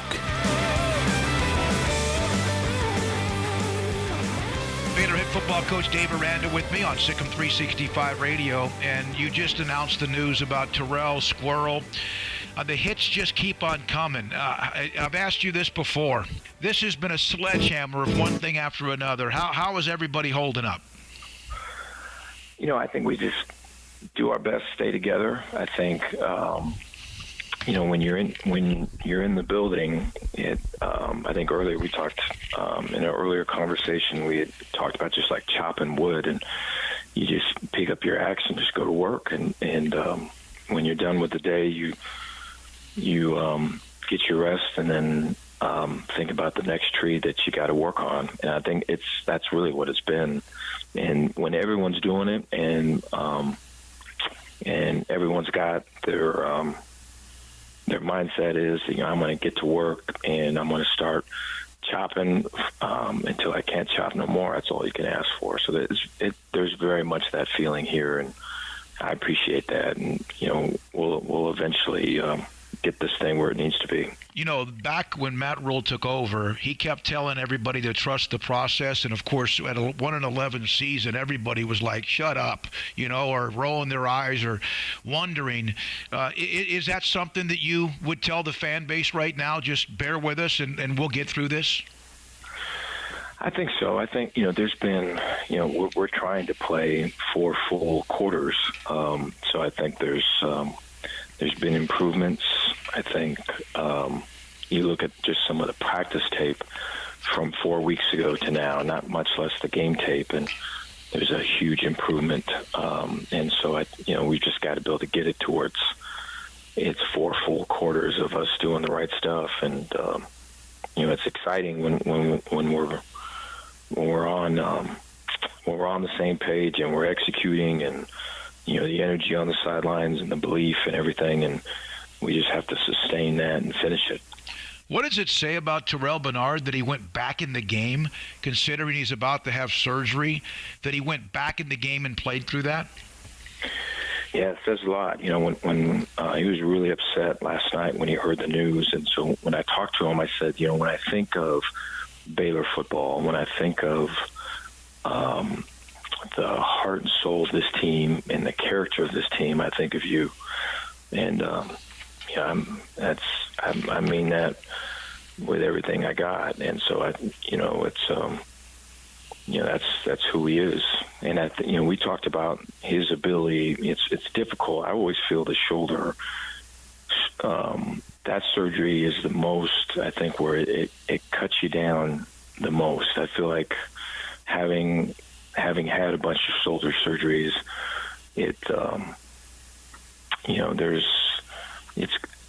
you have to humble yourself to lead. And if there's one guy that can do that, it's Terrell. And so he's gonna grow as a leader in this because of he's gonna be even a better leader than he is now. Is your demeanor right now a positive? Is this something because of what this team is going through now, 1-4, and then some of the things that are falling apart with the injuries? Does Dave Aranda's demeanor help now more than ever? I imagine it probably does. I just look at it as just trying to always look out and try to help where I can. And there's a bunch of guys that are struggling. I think nobody, when you're not having success, I think as coaches you feel it, and players certainly do. I think players, just some of the COVID restrictions that we have, just seeing their families and just everything else, I think all of that is real. And so for us to be there for our players and to get to the person-to-person piece, I think is really the key. And so I think spending time to do that, and then when it gets to the football and we get on the grass, improving, slow, steady improvement, and let's get it right. Let's make sure the foundation's right. I think all of those things are at play. But, looking outside of yourself to help other people, I think that's really the key right now. you have had success in a lot of different places. Has anyone ever given you advice if you as a coach ever doubt yourself? And I'm not saying that you are right now. Obviously, it's a tough time. But is there anyone that has ever given you that peace of mind of when things are like this, then this is what you need to do, or this is how you need to do it? No, but, there's been times just as a coach where things have been tough, and you just see how people do it. I think that's always I just feel for all of just not having ever really been a big talker to begin with, and never been a big, whether it's stuff on the wall or whatever it is, it's always been like how a person treats other people, and how does that person make you feel? And I think so just being in the moment of tough times and seeing the people that can come out of that and turn that into a real positive are always the ones that are, it's not about me. It's about other people, and really, working on relationships and building connection and making sure everyone's seen, heard, and valued. I think those have been really common traits in guys that have been down and have gotten back up. There's no question the pick by Charlie at the end of the game was deadly. He and the team were in a position to perhaps go into overtime. Everyone can dissect the play, who was open, whatever. And a lot of players after the game on social media, I don't follow a lot of them, but the ones that I do, kept saying, he's our guy. We have Charlie's back. Stop saying this or that. That's one thing. Teammates should have teammates back. Do you get that impression? And secondly, are the coaches all on board with what Charlie is doing? I get the impression that Charlie is a leader for us, and so when at practice, just his ability to not only command the offense, the players and the scheme, but also give the offense some swagger and identity in practice. It's real. And so I think the guys see it and they feel it. And so, it's been getting it to Saturday, has been the fight. And so whether it's this half or it's,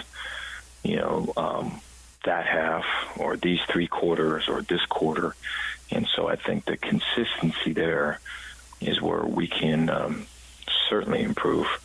But, the coaches as well as the players, they see it in practice, and they see the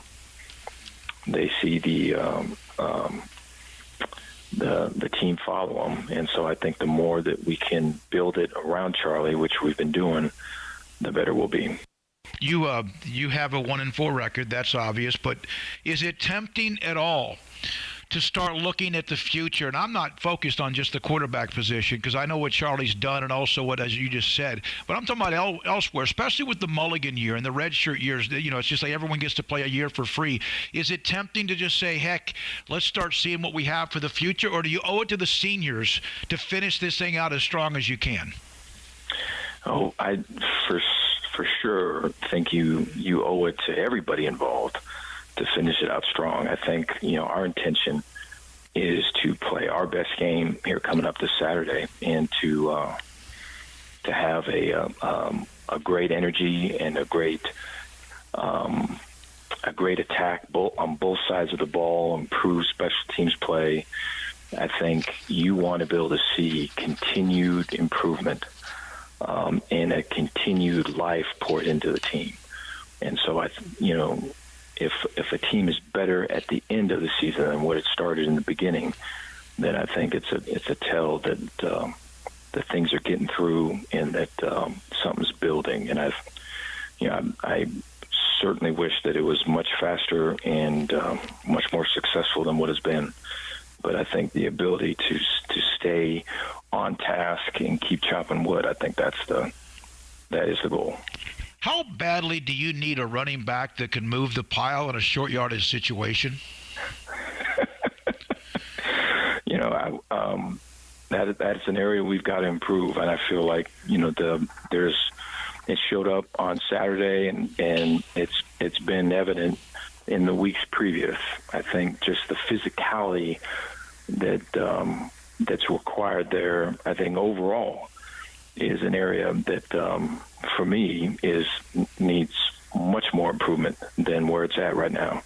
And so that's something that's ID'd and circled, and something that we're going to, in these last weeks that we've got, that we are all aiming to make a lot of improvement on.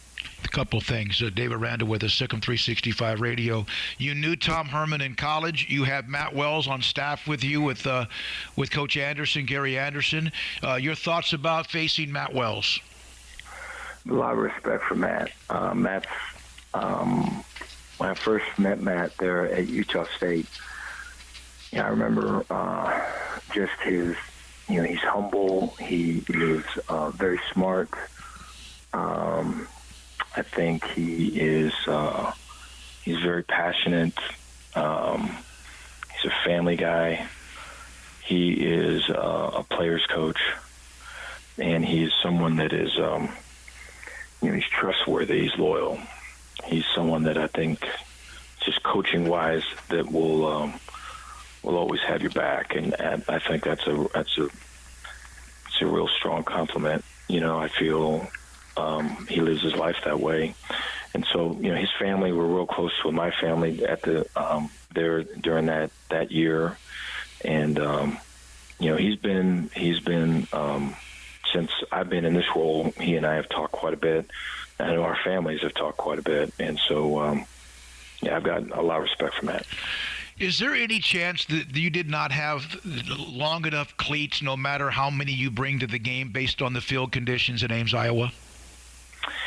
We planned for 2 sets of cleats, and so we practiced with both throughout the week, just really anticipating the worst. And so when it came to that in pregame, we were able to make the switch with our skill. I think we had guys slipping in pregame, and so we went to the longer screw-on cleats, and I thought for the most part we were upright with everything. I think there were still some guys that slipped, and so there's that's what comes with that home field advantage for them. I think it's a strong one, along with just the wind and everything else they've got.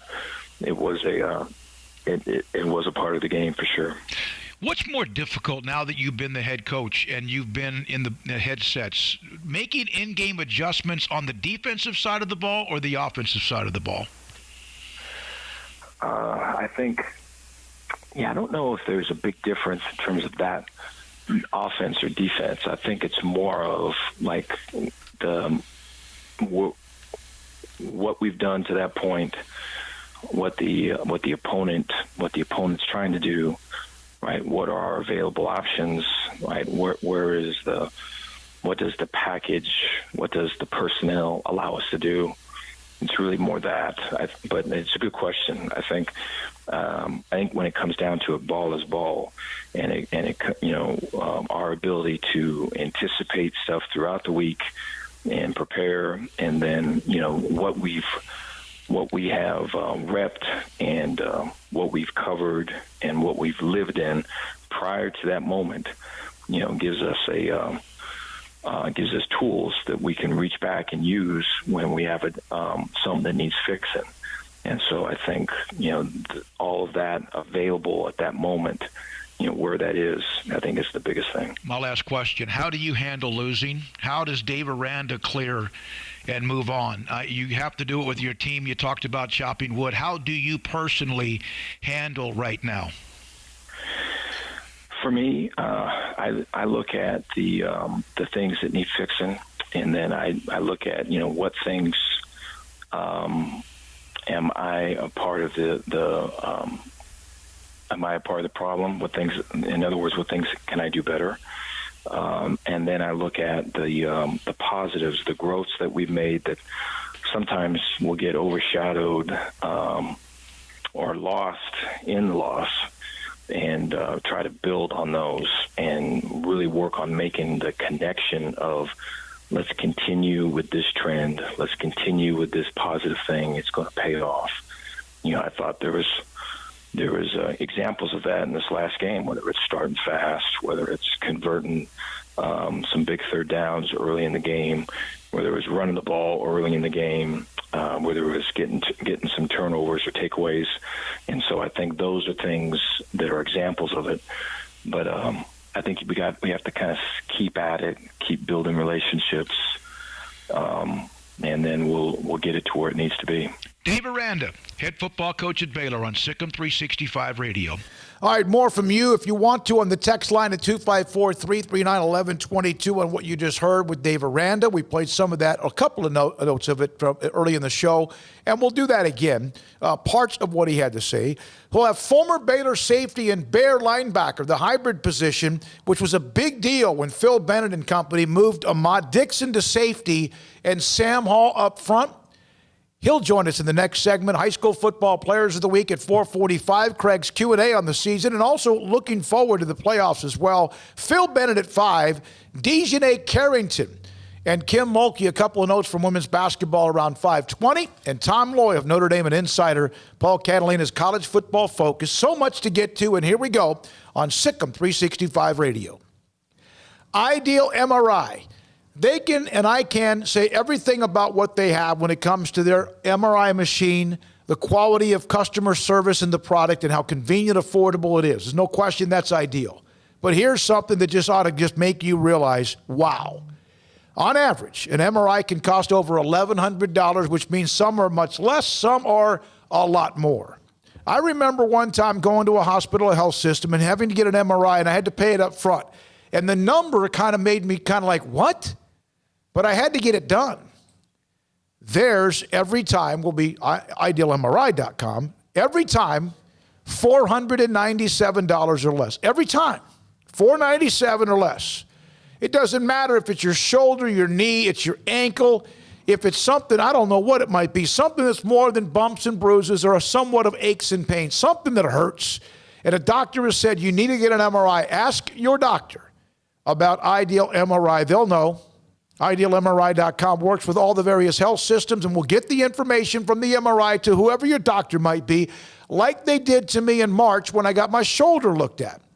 Had the MRI, flawless, low maintenance, very comfortable experience.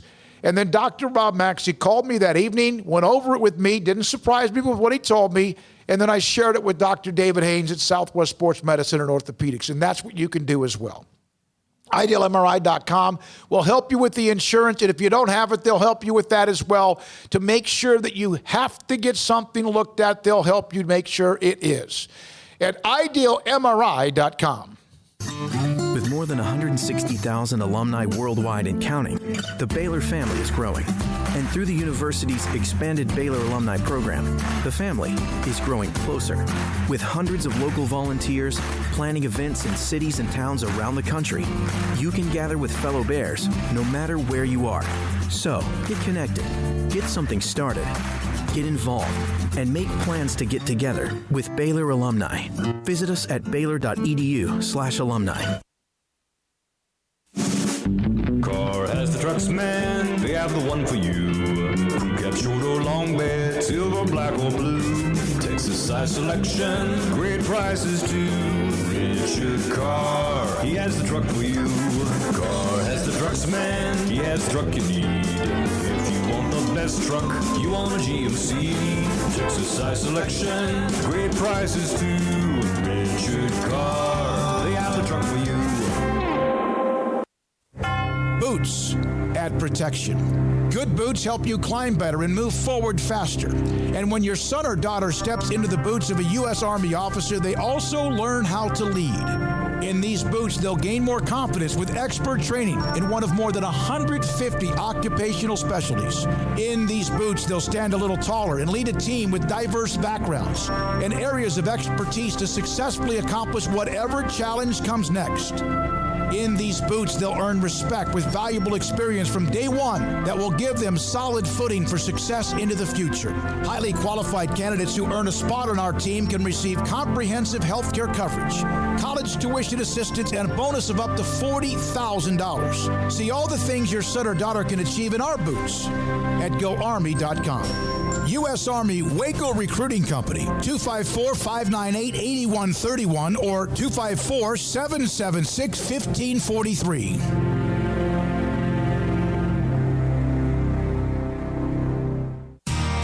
How did Edward Jones become one of the biggest financial service companies in the world?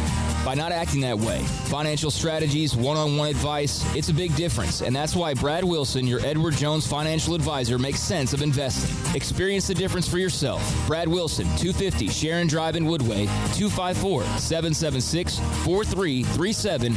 Edward Jones, member SIPC. Boozers is the wedding ring store and more. If you're ready to get engaged or already married and want to upgrade your wife's ring for a special anniversary, Boozers is the place to go. With the largest selection of premier quality diamond engagement rings and wedding rings in Central Texas. They have 7 cases with over 300 styles of rings from top designers like Natalie Kay. Choose from yellow, white, or rose gold, plus beautiful top quality loose diamonds. With an in-house jeweler, they can also custom make anything you want. Bring in a picture or drawing and let Boozers create your one-of-a-kind pendant or ring. They can even use some of your old gold and diamond jewelry to create something new. At Boozers, you'll find a great selection of quality timepieces, and Boozers is the place for expert watch maintenance and repairs, too. They specialize in expert Rolex watch repair for fine jewelry, watches, custom work, and more. Go to Boozers on Valley Mills and Lake Air Drive in Waco. Boozers, the wedding ring store. Welcome back to Sic'Em365 Radio.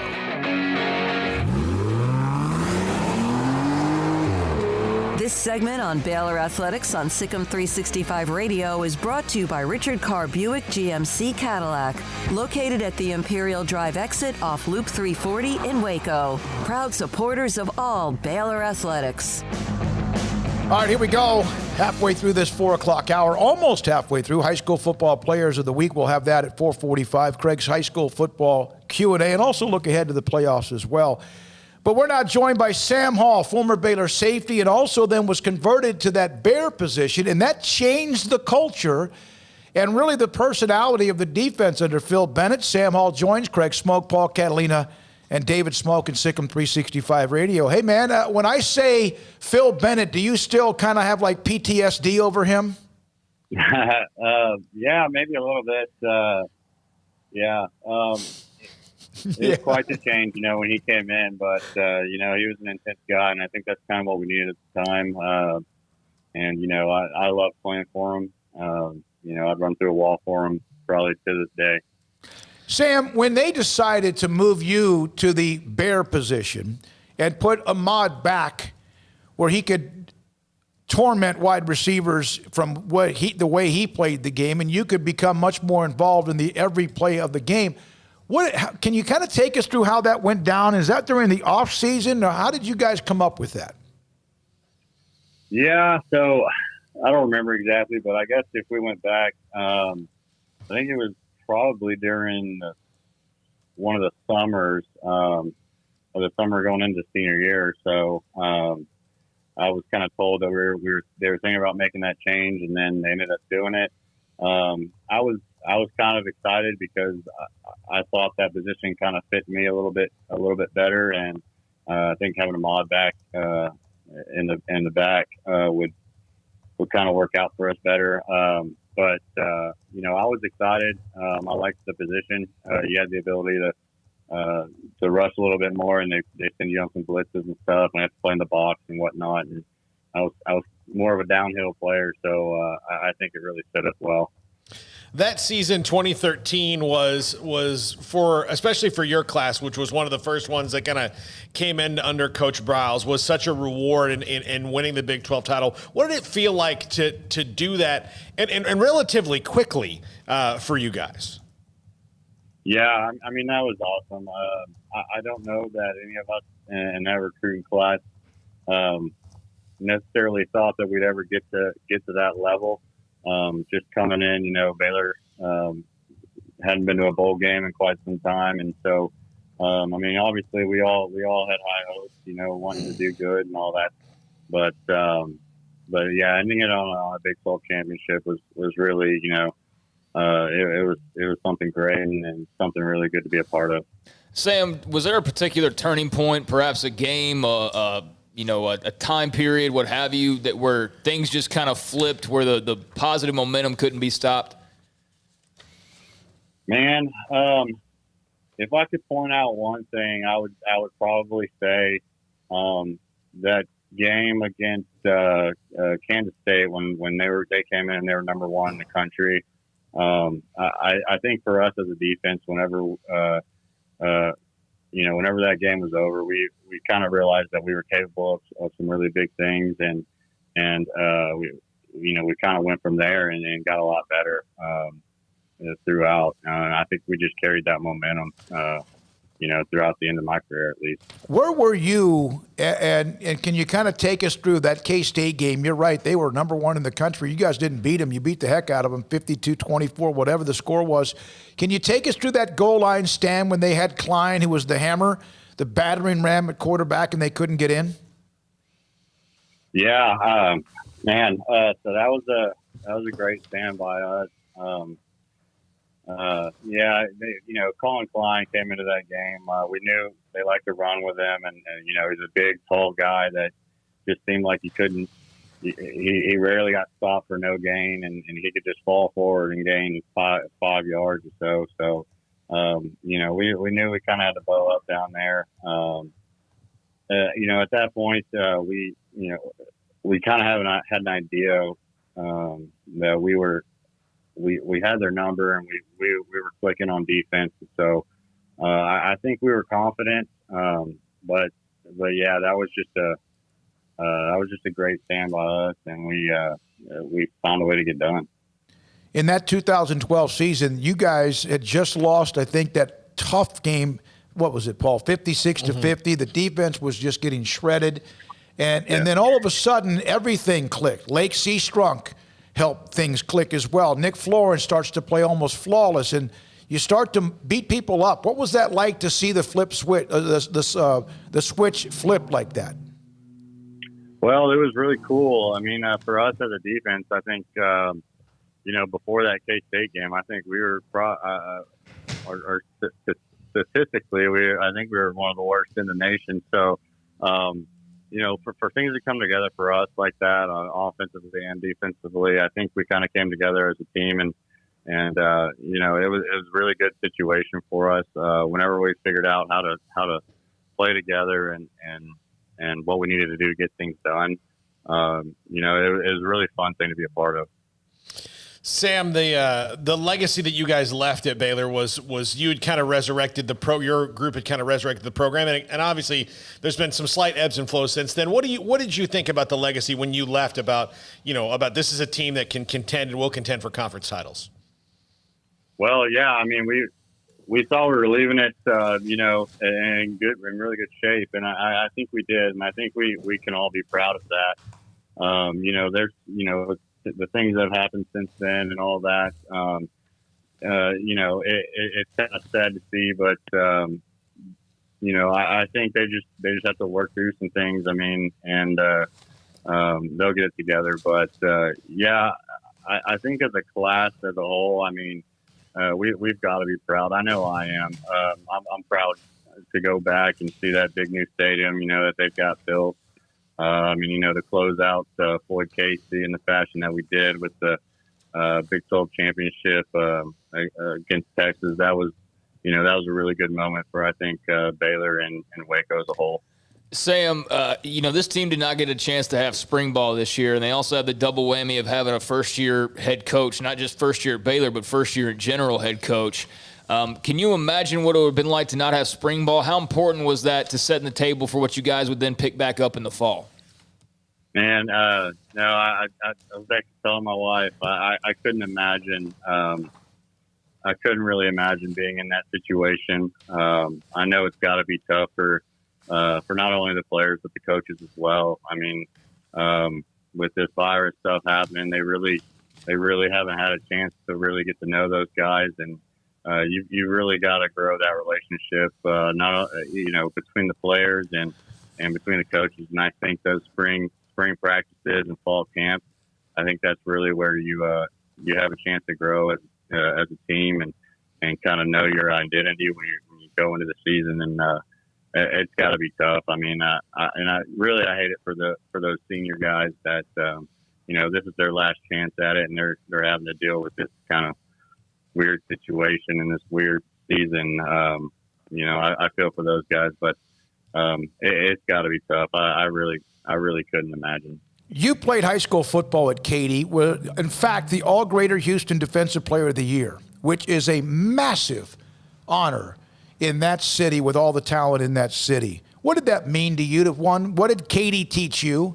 I saw where they got beat by Tompkins the other day, by the way.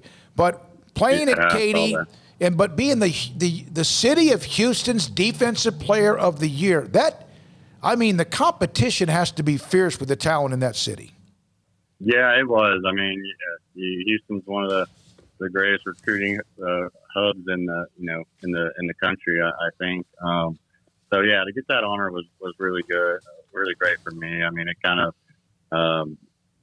just told me all my hard work has paid off, and people were noticing. And but really, yeah, growing up in Katy was just my sister and I both. We were just really blessed to grow up in such a community that really valued success and athletics and stuff and hard work. And Katy's got a special thing going on there, and they have for years. And when I was there, my only goal was just, do what I can to carry on the tradition. We were fortunate enough to go to 3 state championships when I was there. I don't think I could have planned it out any other way. Have you watched much of how Baylor's culture has changed with what comes to defense, with what Matt Rule and company did last year? And, of course, they have at times been not quite as good this year, but a lot of it is the fact that they're having to carry most of the load. But your thoughts about the way they play defense? Yeah, I mean, I thought last year, their defense was awesome. I love the way they played. They were, real physical, got after people. And you could really tell they had made some strides.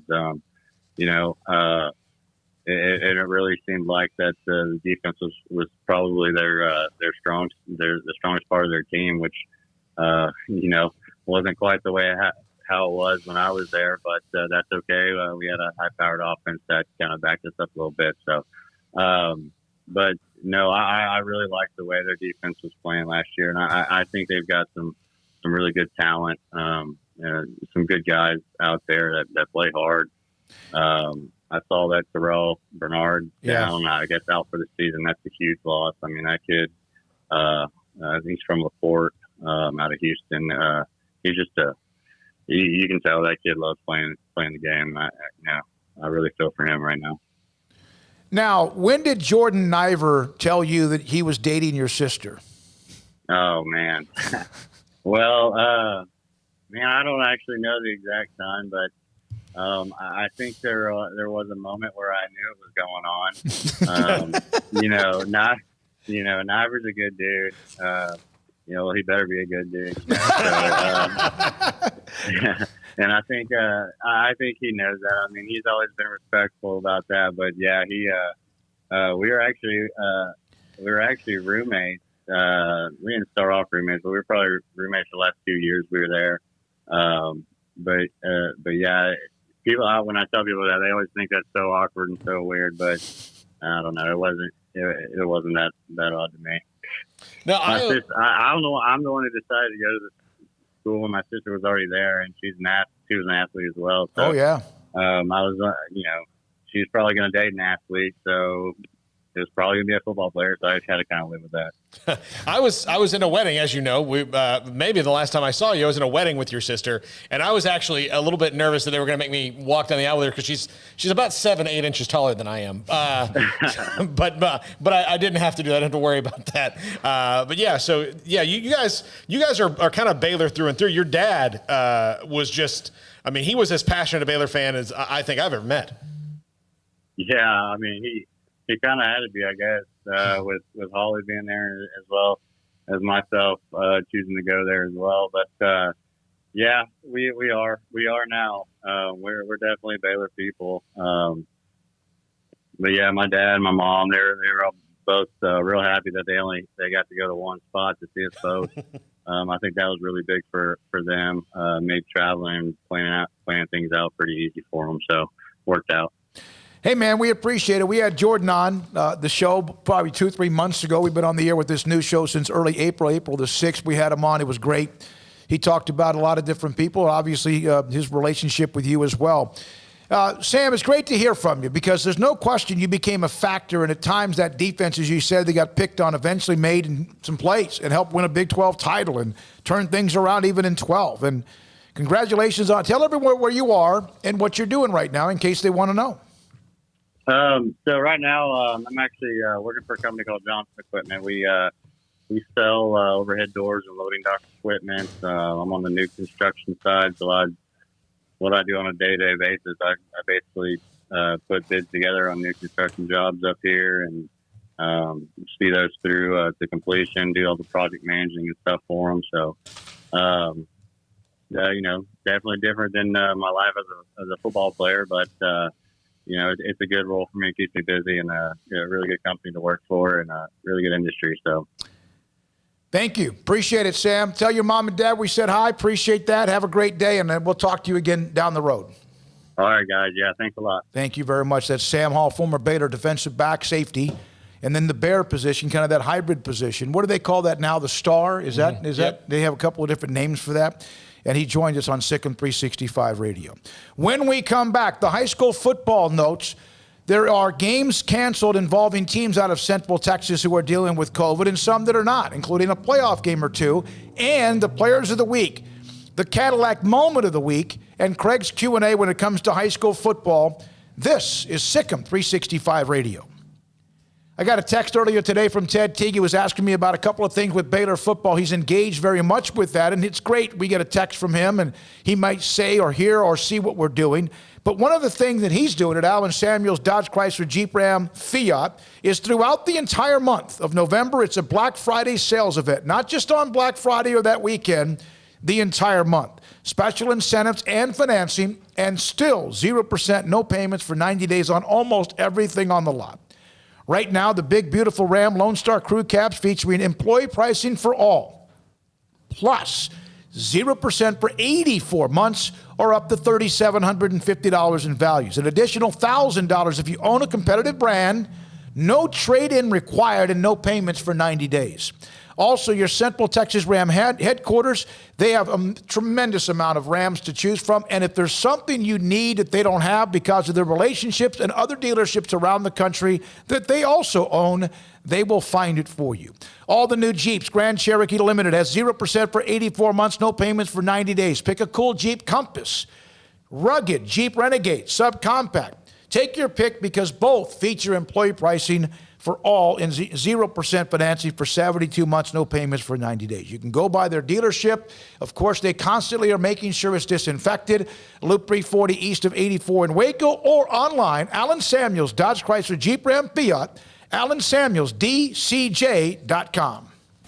Born in Waco, Brotherwell Brewing exists to serve the Central Texas community with locally crafted beer of the highest quality. They want to bring Central Texas closer to the brewing experience so everyone can enjoy well-made beer as much as they do. For 2.5 years, they've been bringing high-quality beer to Central Texas at their location on Bridge Street in East Waco. And this football season, you need to stop by on game day for curbside pickup or stop by their tent next to Sic'Em365 at Brazos Parking for your pregame refreshment. Brotherwell Brewing believes in community and bringing people together to enjoy products made in their community. So for your game day, whether it's a tailgate or at home, stop by Brotherwell Brewing for high-quality craft beer made right here in Central Texas, 400 East Bridge Street, and check them out online at brotherwell.com.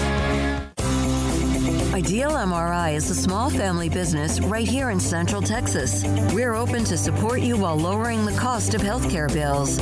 When you need an MRI, ask your doctor for an Ideal MRI. Visit us at idealmri.com or call us at 833-IDEAL-MRI. You want to know why Stonewood Dental is so successful? Listen to what happy customers have to say.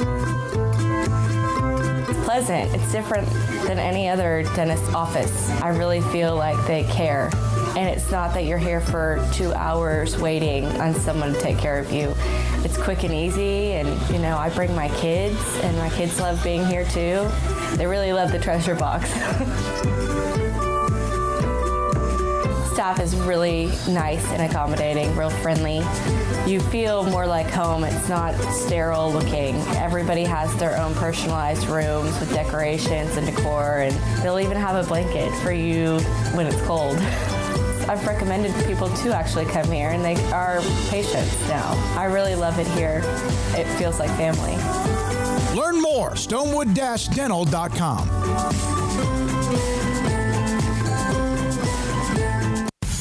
Texas Farm Bureau Insurance has protected fellow Texans with auto, home, health, and life insurance since 1952. With more than 260,000 square miles of land and 27 million people, that's a lot to cover. Whether you're wrangling cattle or wrangling kids, we're proud to protect Texans in all Texan ways of life. Stop by and see our agents at one of our 3 McLennan County locations.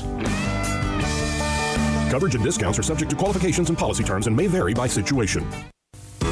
A group of over 30 physicians in Central Texas became frustrated seeing patients fail at losing weight themselves. They opened Muscle-Wise Nutrition. We've seen too many patients suffer from complications of obesity. Patients who have tried countless do-it-yourself diets, which often results in 25% of the weight they lose coming from muscle breakdown and muscle loss. We needed another approach, so we opened Muscle-Wise Nutrition. This is a coach-managed diet program to lose substantial weight, targeting fat while sparing muscle. Dieters are seen weekly by a coach who performs detailed body composition analysis. Please email us at Sic'Em365 at MuscleWiseNutrition.com, and one of our coaches will contact you promptly to get you set up for our free educational seminars. Lose weight by losing fat and sparing muscle. Start MuscleWise today. Contact us at Sic'Em365 at MuscleWiseNutrition.com.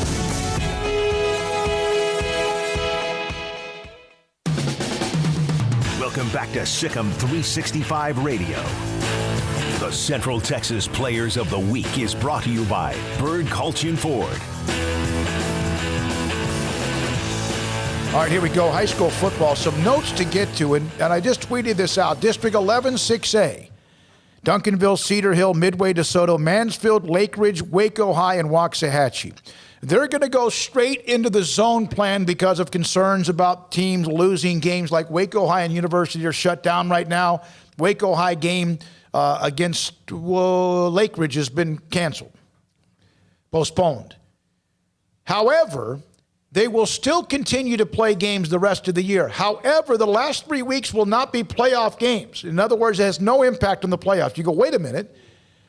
So this week, Cedar Hill, after their huge win against DeSoto, will play Duncanville for the number 1 and number 2 seed out of 11-6A. The winner is 1 seed. The loser is the number 2 seed. And then, even though DeSoto has a much better record than Midway, even though DeSoto has a much better record than Midway, the game with Midway coming up is a playoff game. The winner of Midway and DeSoto will make the playoffs. Well, I know it sounds weird that they're going to have, a couple games down the stretch that don't mean anything for the playoffs, but given our circumstances, I think that makes sense, that if you're going to lose games toward the end of the year, you'd rather have your playoffs set and give yourself a buffer zone. The winner of Waxahachie, Mansfield makes the playoffs.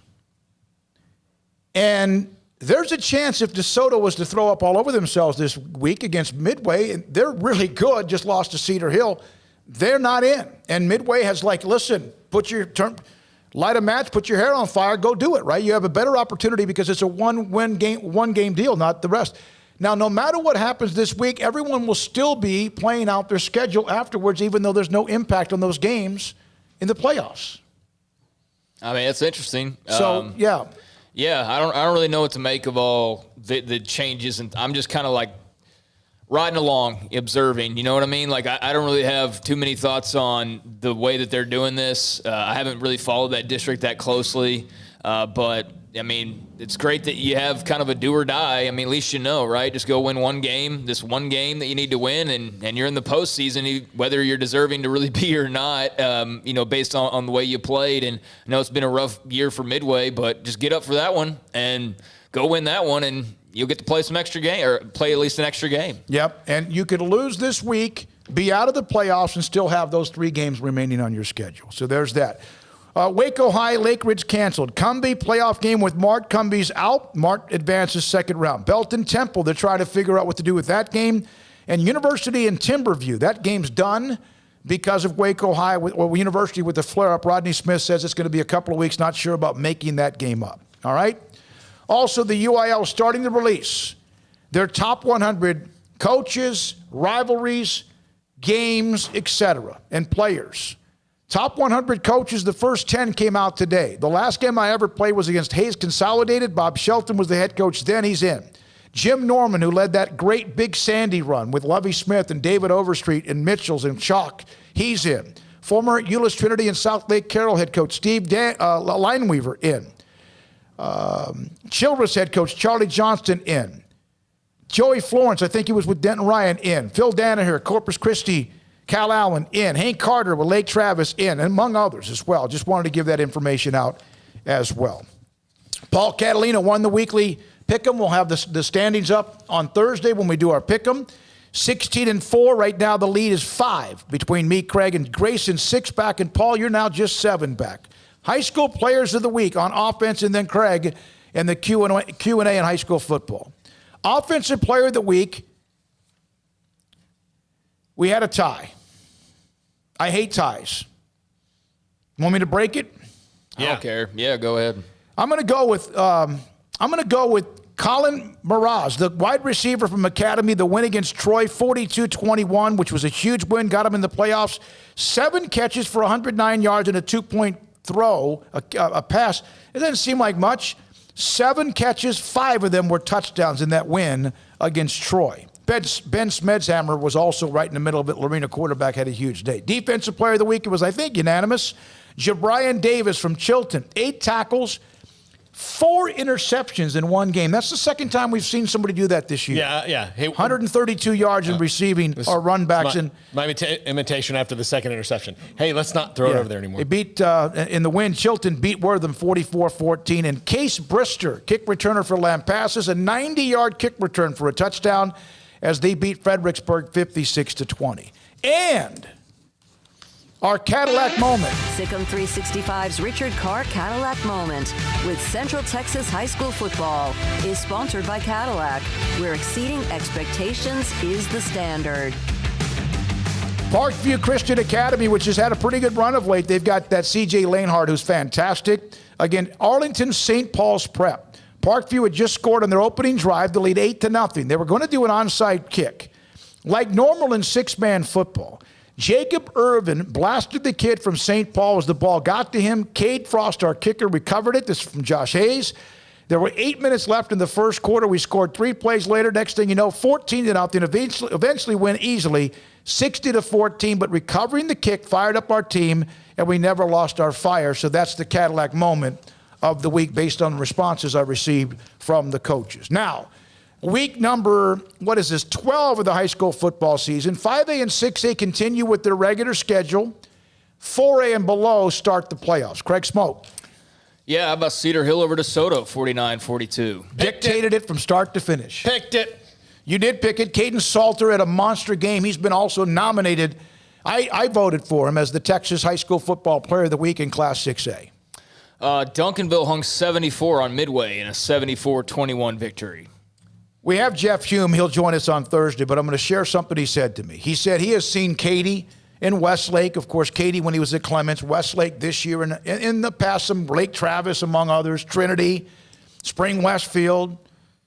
He said that's one of the most physically imposing high school football teams he's ever seen in his entire life of coaching. That's saying something. That's saying something for sure. Temple got the win over Ellison, 39-15. Shoemaker over Bryan, 42-30. So I guess that district's starting to kind of take. You mentioned Midway and the playoff scenarios and all of that, but they used to be a part of that district, no longer. So thoughts on how that's kind of shaken out with KISD and Temple, and that's really all that's factoring into this race. Yeah. I mean, yeah, it is. And I mean, that district, as far as the district championship, is going to come down to Temple and Shoemaker. So yeah, kind of lackluster a little. Mm-hmm. Yeah, I don't know. Yeah. I mean, and the thing I would hate to see Temple and Shoemaker also be in jeopardy, and that's still a couple weeks from now because Temple's not playing Belton. But if that game goes away for whatever reason, that's going to be a real bummer. Yeah, yep. Highland Park beat Longview in Longview, 18-13. They had to overcome everything, including, but the fan, again, that's an atmosphere. Highland Park has played in every possible situation as far as, tough places to play. I kind of got the impression talking to Hayden Henry from the News Journal in Longview that Longview still had not quite started clicking, although they started running the ball.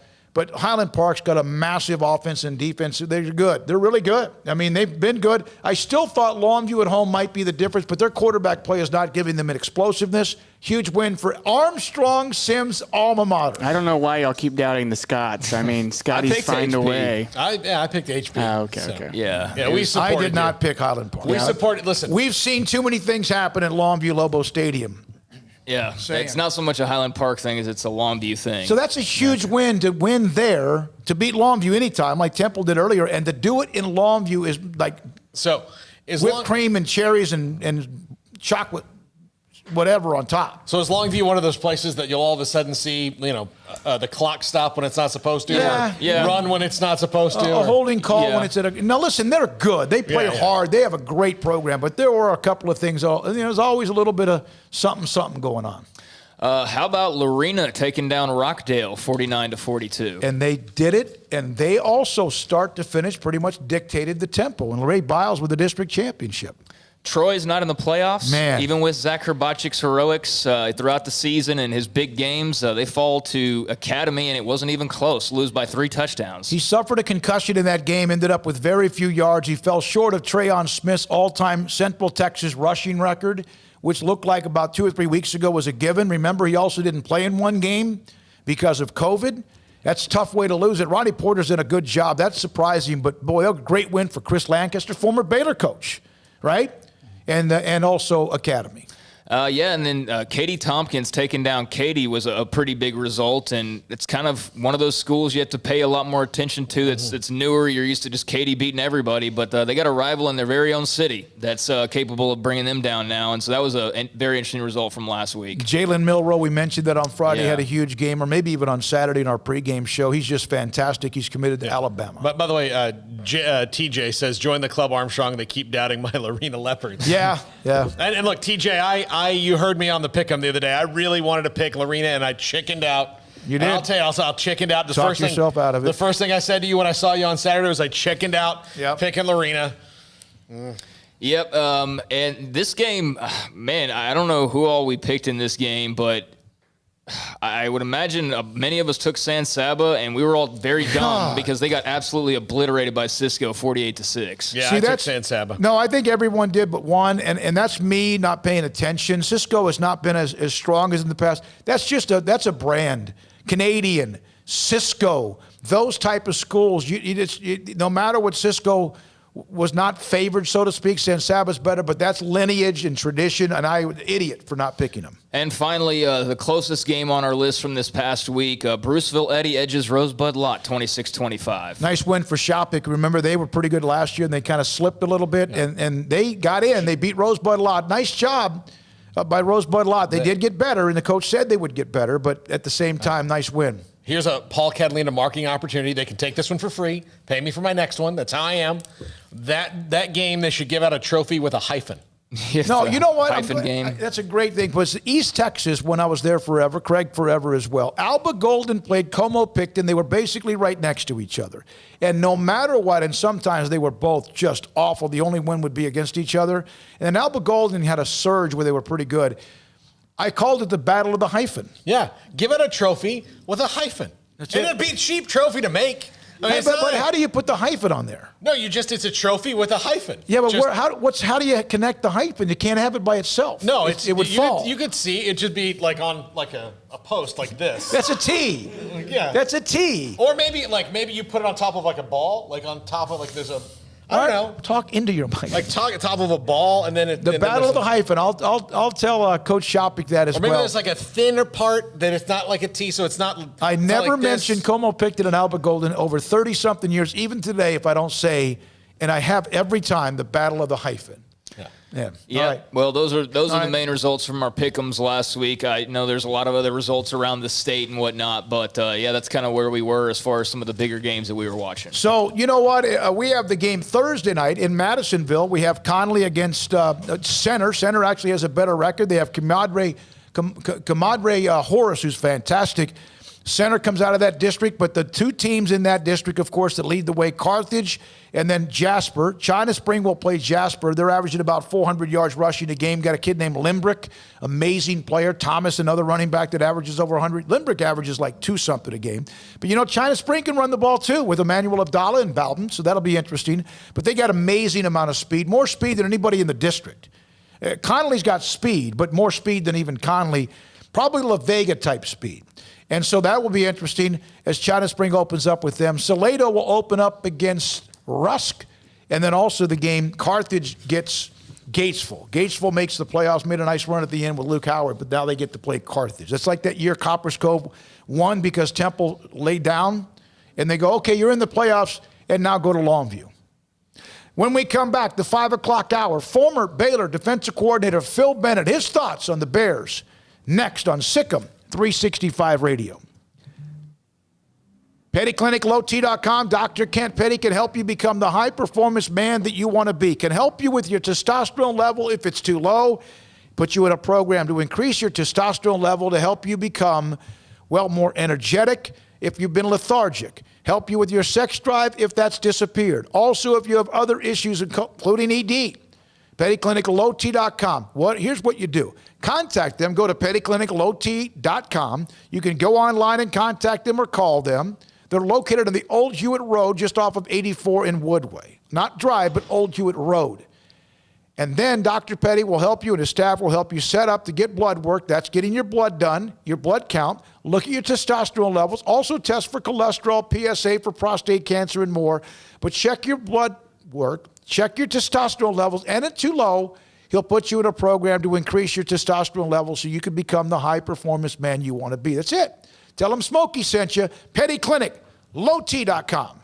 With needs and policies out there, it gets so confusing shopping for insurance, and I never know if I'm getting the policy that's right for me. Luckily, I met the team at the Niche Group Insurance Agency. With the Niche Group, you can go to one company and get access to coverage options from many insurance carriers, and you get to speak to a real person about your specific coverage needs. With the Niche Group, I know I'm getting the right coverage at the right price. If you need insurance, talk to the experts at the Niche Group at 1-800-258-8302. Stepping into the boots of a U.S. Army officer can add confidence and leadership skills to your son or daughter's career path. See all the things they can achieve in our boots at GoArmy.com. U.S. Army Waco Recruiting Company, 254-598-8131 or 254-776-1543. In the market for a quality metal building? Since 1943, Pioneer Steel and Pipe has helped Central Texas residential and commercial customers with metal building design, panel options, building components, and trim options. Pioneer Steel and Pipe's residential line is energy efficient, offers low maintenance, reduces insurance payments, is impact resistant, and carries up to a 45-year limited warranty. In addition, they can also help you find a metal building contractor for your project. Pioneer Steel and Pipe with locations in Waco and Bryan and at pioneersboys.com. Let's face it, some people just like driving around in the nude. Hi, Jay here from Pickup Outfitters to talk about those truck owners that know they have naked trucks but simply don't care. You'll hear them saying something like, I'm just driving around free and easy, nothing constricting me. Gross. But there is something that can entice almost any naked truck owner. Leather. I mean, they kind of go together, right? And Pickup Outfitters is an authorized dealer and professional installer of cat skin leather seats. So I'm asking you to do your part and help us end truck nudity. The next time you're near your naked truck owner friend, you can say something like, you know what would really be sexy on your truck? Leather. And they'll get that sly smile, and you know you've hit them in their weak spot. Pickup Outfitters installs factory matching leather kits or custom kits in just about any color combination for your truck or even car. It's the sexy thing to do. You can be part of the problem, or you can create a commotion with cat skin leather seats at Pickup Outfitters. 220 Lake Air Drive in Waco. It's the heat of the summer, but the real heat is what you're cooking on the grill, smoker, or in the oven. So Waco Custom Marketplace can be your go-to playmaker for summertime grilling. You can't go eat anywhere else? Be your own chef with custom ordered and cut ribeyes, sirloins, fillets, New York strips with a focus on high-quality beef at a competitive price. Waco Custom Marketplace also has fresh deli cuts with sliced turkey, ham, pepperoni, or corned beef. Waco Custom Marketplace also your home for the freshest seafood in town. Salmon, shrimp, mahi-mahi. Great priced chicken products, whole birds, tenders, chicken breast, and wings. Waco Custom Marketplace with smoked items unique to Waco. House-made bacon, summer sausage, boudin, hot links, and German sausage. Every seasoning for every occasion, grilling, baking, or frying. Your hometown grocery store with canned goods, pasta, fresh baked bread, buns, chips, sauce, condiments to pickles, charcoal and lighter fluid, cold beer and wine. Best kolaches in Waco, mouth-watering cinnamon rolls, and here for the community every single day, helping you avoid the long lines in crowded stores, serving quality products to the Waco community. Go online for the weekly value boxes. Family owned and operated Waco Custom Marketplace, 425 Lake Air Drive in Waco, or WacoCustomMarketplace.com. Welcome back to Sic'Em365 Radio. The 5 o'clock hour is sponsored by Edward Jones Investments with financial advisor Tom Albers, staying in touch with you and your money through these difficult and changing times. Edward Jones, making sense of investing. Purdy over the middle, and intercepted. Tejada down the sideline. And pushed out of bounds. This segment with former Baylor defensive coordinator Phil Bennett is sponsored by the Nitchie Group Insurance Company, where clients are more than just a policy number. See why thousands of Texans trust the Nitchie Group with their home, auto benefits, and commercial insurance coverage. Call their Waco office to speak with an expert at 254-420-3900 or visit them online at tngins.com. Now, here's David Smoke, Paul Catalina, and Craig Smoke. All right, here we go. This 5 o'clock hour, one of the most listened to and also anticipated segments every single week, and that includes many that we have, Mac Rose, Dave Aranda, among others. And Phil Bennett joins us. Are you still in Hawaii? You know, I am. And actually, it's raining over here. What? So, but, you know, it rains a little bit every day. But, yeah, I'm staying here. I've got my daughter-in-law's pregnant. My daughter's pregnant, so my wife went home. So I'm hanging tough down in Waikiki. Roughing it in Hawaii. And not only that, you're there to watch your son who's coaching on the University of Hawaii staff, and they beat New Mexico. Is that correct? Yeah, they got down early. They had some weird things happen, and I really thought it was a good win for them. They got down 17-7 on two very freak plays, and they just consistently got back in the game, took the game over. New Mexico scored late. That made it a little bit closer than it was. But, you know, as we all know, you know, winning's hard to do, and they did.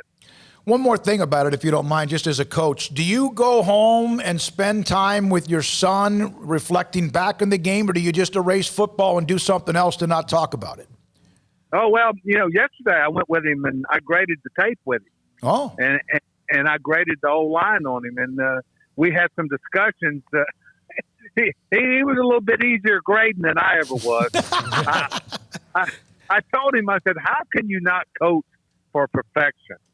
You know, so, well, I'm not sure I went over that. I mean, you know what, he should know that. You know, you should give him a base knowledge. But they did. They did a nice job. Quarterback threw for 410 yards.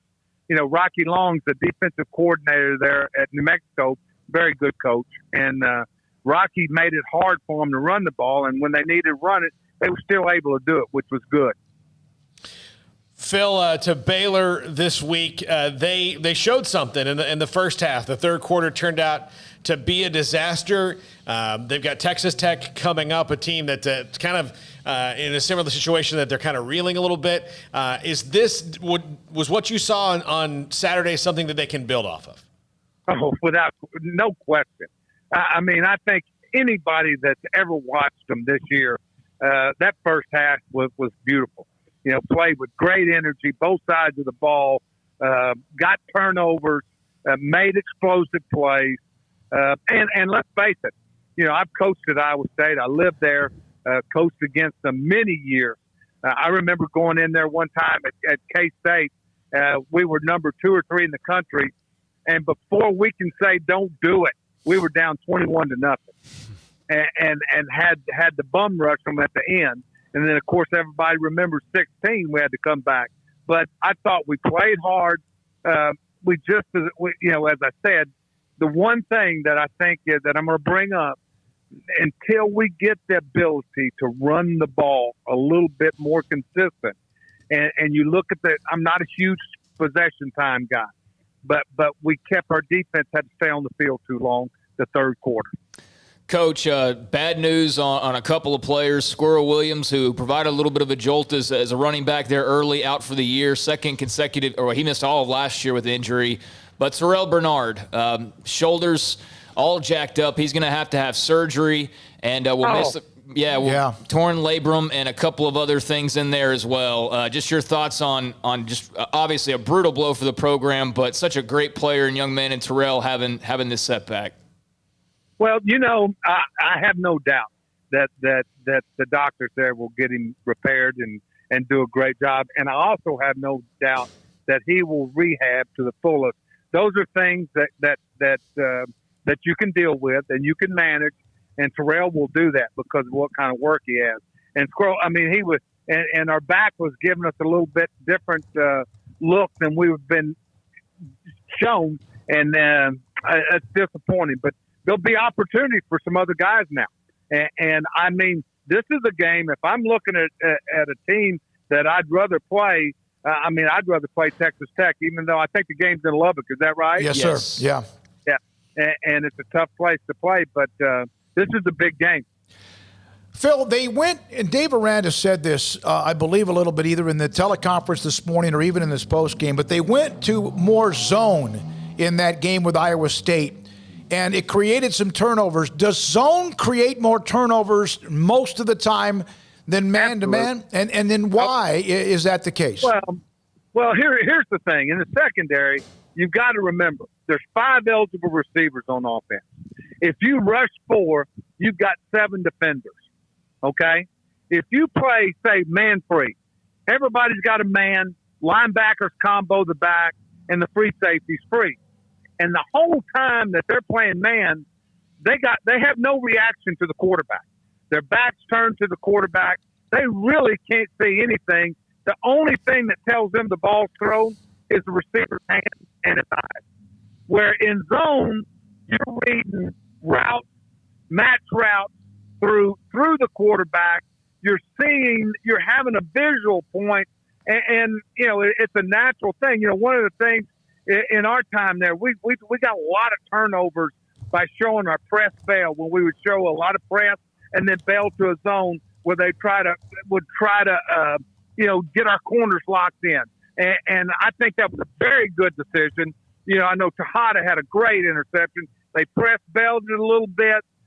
Petrie had a good one, and I thought that helped him. It was a nice changeup. Phil, when you're dealing with the morale of a team as a coach, and that's been I think that's kind of the key for this team this year. When you get up and then you lose a game like that, and then you lose 2 key players, what's the most important thing a coach has to say coming out of that week? Well, I think I said this last week, going in, after the situation with TCU being down 31-0. When you're in that chair as a coach, and not just the head coach, those kids are looking for direction. They're going to respond how you respond. If you walk around and you're Mickey the Mope, you're going to get Mickey the Mope. I used to tell my staff, we would sit in there and I would tell them, I said, the reflection of the program is us. And these kids, what we accept, they will accept. What we don't accept, they won't. And I'm sure, I know those guys. They're in there right now saying, hey, we made some dramatic improvements. We did some things really well. We've just got to finish. We've got to be able to run the ball better. We've got to be able, how fortunate I would tell them this, how fortunate was Iowa State to be able to win with 4 turnovers. You know, we made a turnover late. We've got to eliminate that. I mean, you're selling the positive, and you're letting them know, hey, listen, the margin between victory and defeat is small. And let's this week in practice, you know, everybody loves to play, but you know, you practice for perfection, and in the game it becomes a habit. So let's go to Lubbock. I mean, before, let's win the week. Let's win today, all through the week, and then let's put it together against Tech. I think it's a reflection of all the staff. And, I mean, I'm not just talking about the coaches. I'm talking about the trainers, the equipment people. You know, you've got to regroup and you've got to go. Phil, when you watch the running game, which has not been good, although Squirrel gave him a lift and then he went out with a knee injury and he's out for the year as well. But while he was in the game, he was giving him a lift. They gave him a lift against TCU as well. But when you watched him have struggles running the ball, is it the offensive line or is it the fact they can't stretch the defense and so people are packing up among, you know, their front 7 or 8? Well, I think you just hit both things. I don't think it's one thing.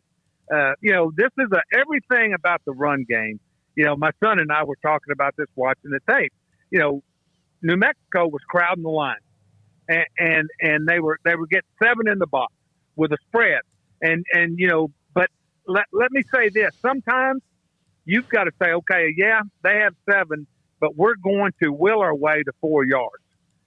And you know, I think that's a little bit where we're at right now, the combination of being able to throw the ball to get them to back out so they don't load the box, whether it's 7 in the box with 1 back or 8 in the box with 2 backs. And then also at times just saying, you know what, I'm going to put the back. I'm going to say my back will beat your +1 guy. And you know, for years and years, you know, I've heard coaches, you know, we used to argue about putting safeties in the inside drill. And I worked for a guy named Bill Snyder that used to, I mean, he was unbelievable. He's the only head coach I ever said, he said, we're keeping safeties in there because I want that back to know that's if we block everybody, that's who he's got to beat. So I think it's a combination of what you said and, you know, just the confidence. I mean, as I say again, you know, having that young guy come in and do a good job. Now this week it's another opportunity for somebody. And I promise you, you know, Tech runs a 3-3, you know, 5 stack or whatever you call it. And it's a defense that can be run on, and for us to win, he's going to have to run. Phil, this is kind of an out there question, but given that the fact that the Baylor fans have been waiting for this offensive line to hit for a couple of years and it hasn't, is that one of the harder positions to project when you're recruiting kids out of high school? Well, I think one of the things that I was always extremely proud of at Baylor was on both sides of the ball. You know, I could never tell you that and you would know this, Smokey. I mean, we were never a top 10 recruiting class. But if you go back and look at the kids we recruited, you sit there and you go, wow, they evaluated well. And then you had Kaz, you develop well. And it becomes a combination. One of the things I think on the O-line, Randy Clement knew exactly what he wanted. I mean, he took guys, you'd sit there and say, wow, you know, Sam Teckerberg, all the people, I can go on and on, guys that he had there that became really good football players because he had an eye for it. Now, Joe had, you know, he inherited these guys, but if you miss on a couple in the offensive line, I mean, it's like missing in the secondary. It can get you behind the 8 ball real fast. And I don't know all the personnel, but, you know, I say this again. I remember I talked to some of my players that last year. I mean, you look at Tejada, Graylin, Henry Black, Chris Miller, all those guys. They were never 5-star players, but that's why I was so proud of them last year. Pregame, you know, was a guy that Chris Acuff did an unbelievable job recruiting because we had a plan with him. And I think that's what you have to do. I'm not saying that Baylor won't get some 5 stars or 4 stars, but development and everybody talks about recruiting. I've always said this. The mentality of recruiting, I don't care how many stars, but can he play? You know, the stars are going to come by your record. So, yeah, and answer your question, I think it does matter. And that's about the continuity of your staff as well, which you guys had. And then Matt's guys, they were only there 3 years, but they knew what they wanted because they'd coached, most of them had coached together quite a bit. And there's some on this Aranda staff that know what they want. They just have to have their first class, and it seems like they're doing well.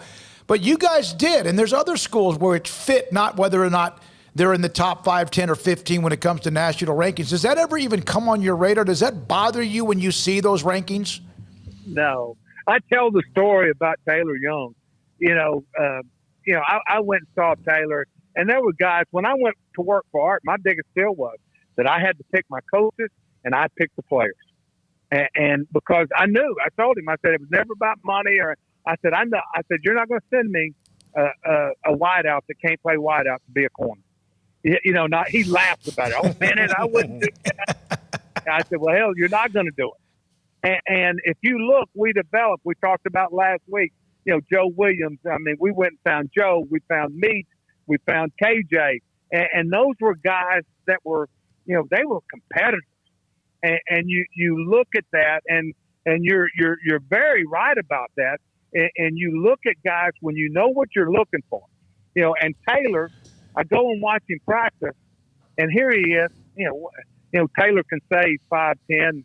It might be 5'10" with platforms on, but I think he's 5'8". But it never bothered me at all because I felt when he went out there, if you ever watched him play, he played like he was 10 feet tall. Sure. And he had a presence about him. I'll never forget this. We played after the Cotton Bowl, which was just a devastating loss. One of their coaches came over to me after the game. And if you remember, Taylor had a 85-yard touchdown or 80-yard touchdown call back. Mm-hmm. And he came over. He was the offensive line coach. And he looked at me. He said, Coach, your little Will linebacker is a dude.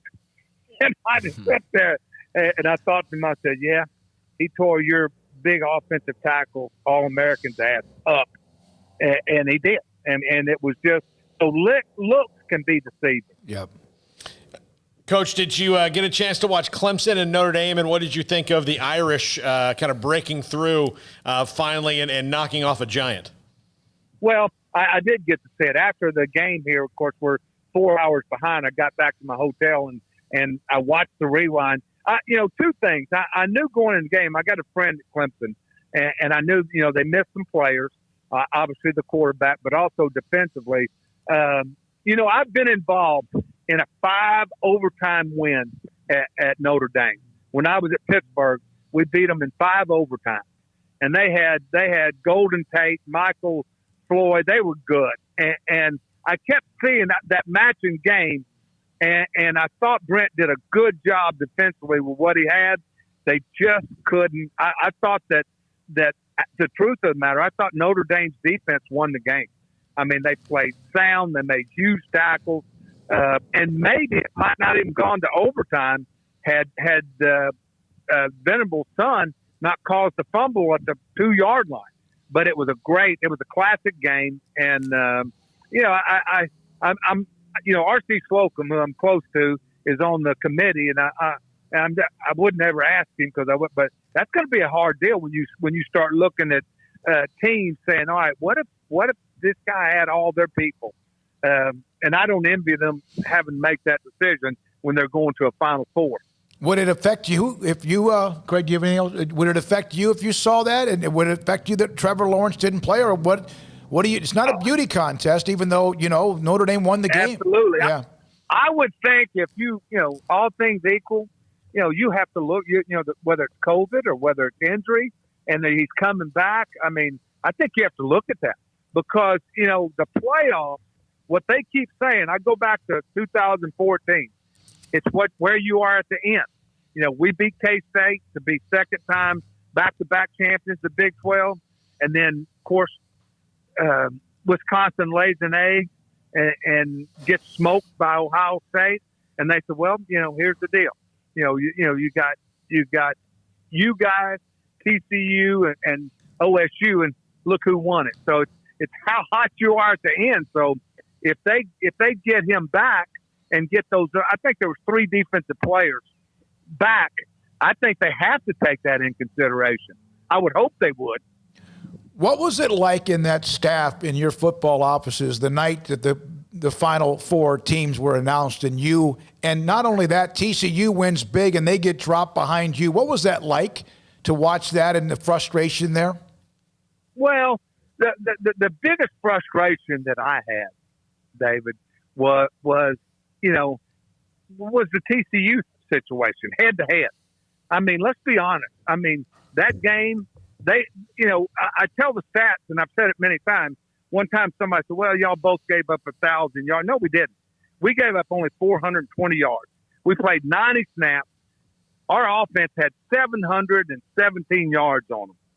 717. We gave up, I think it was 420.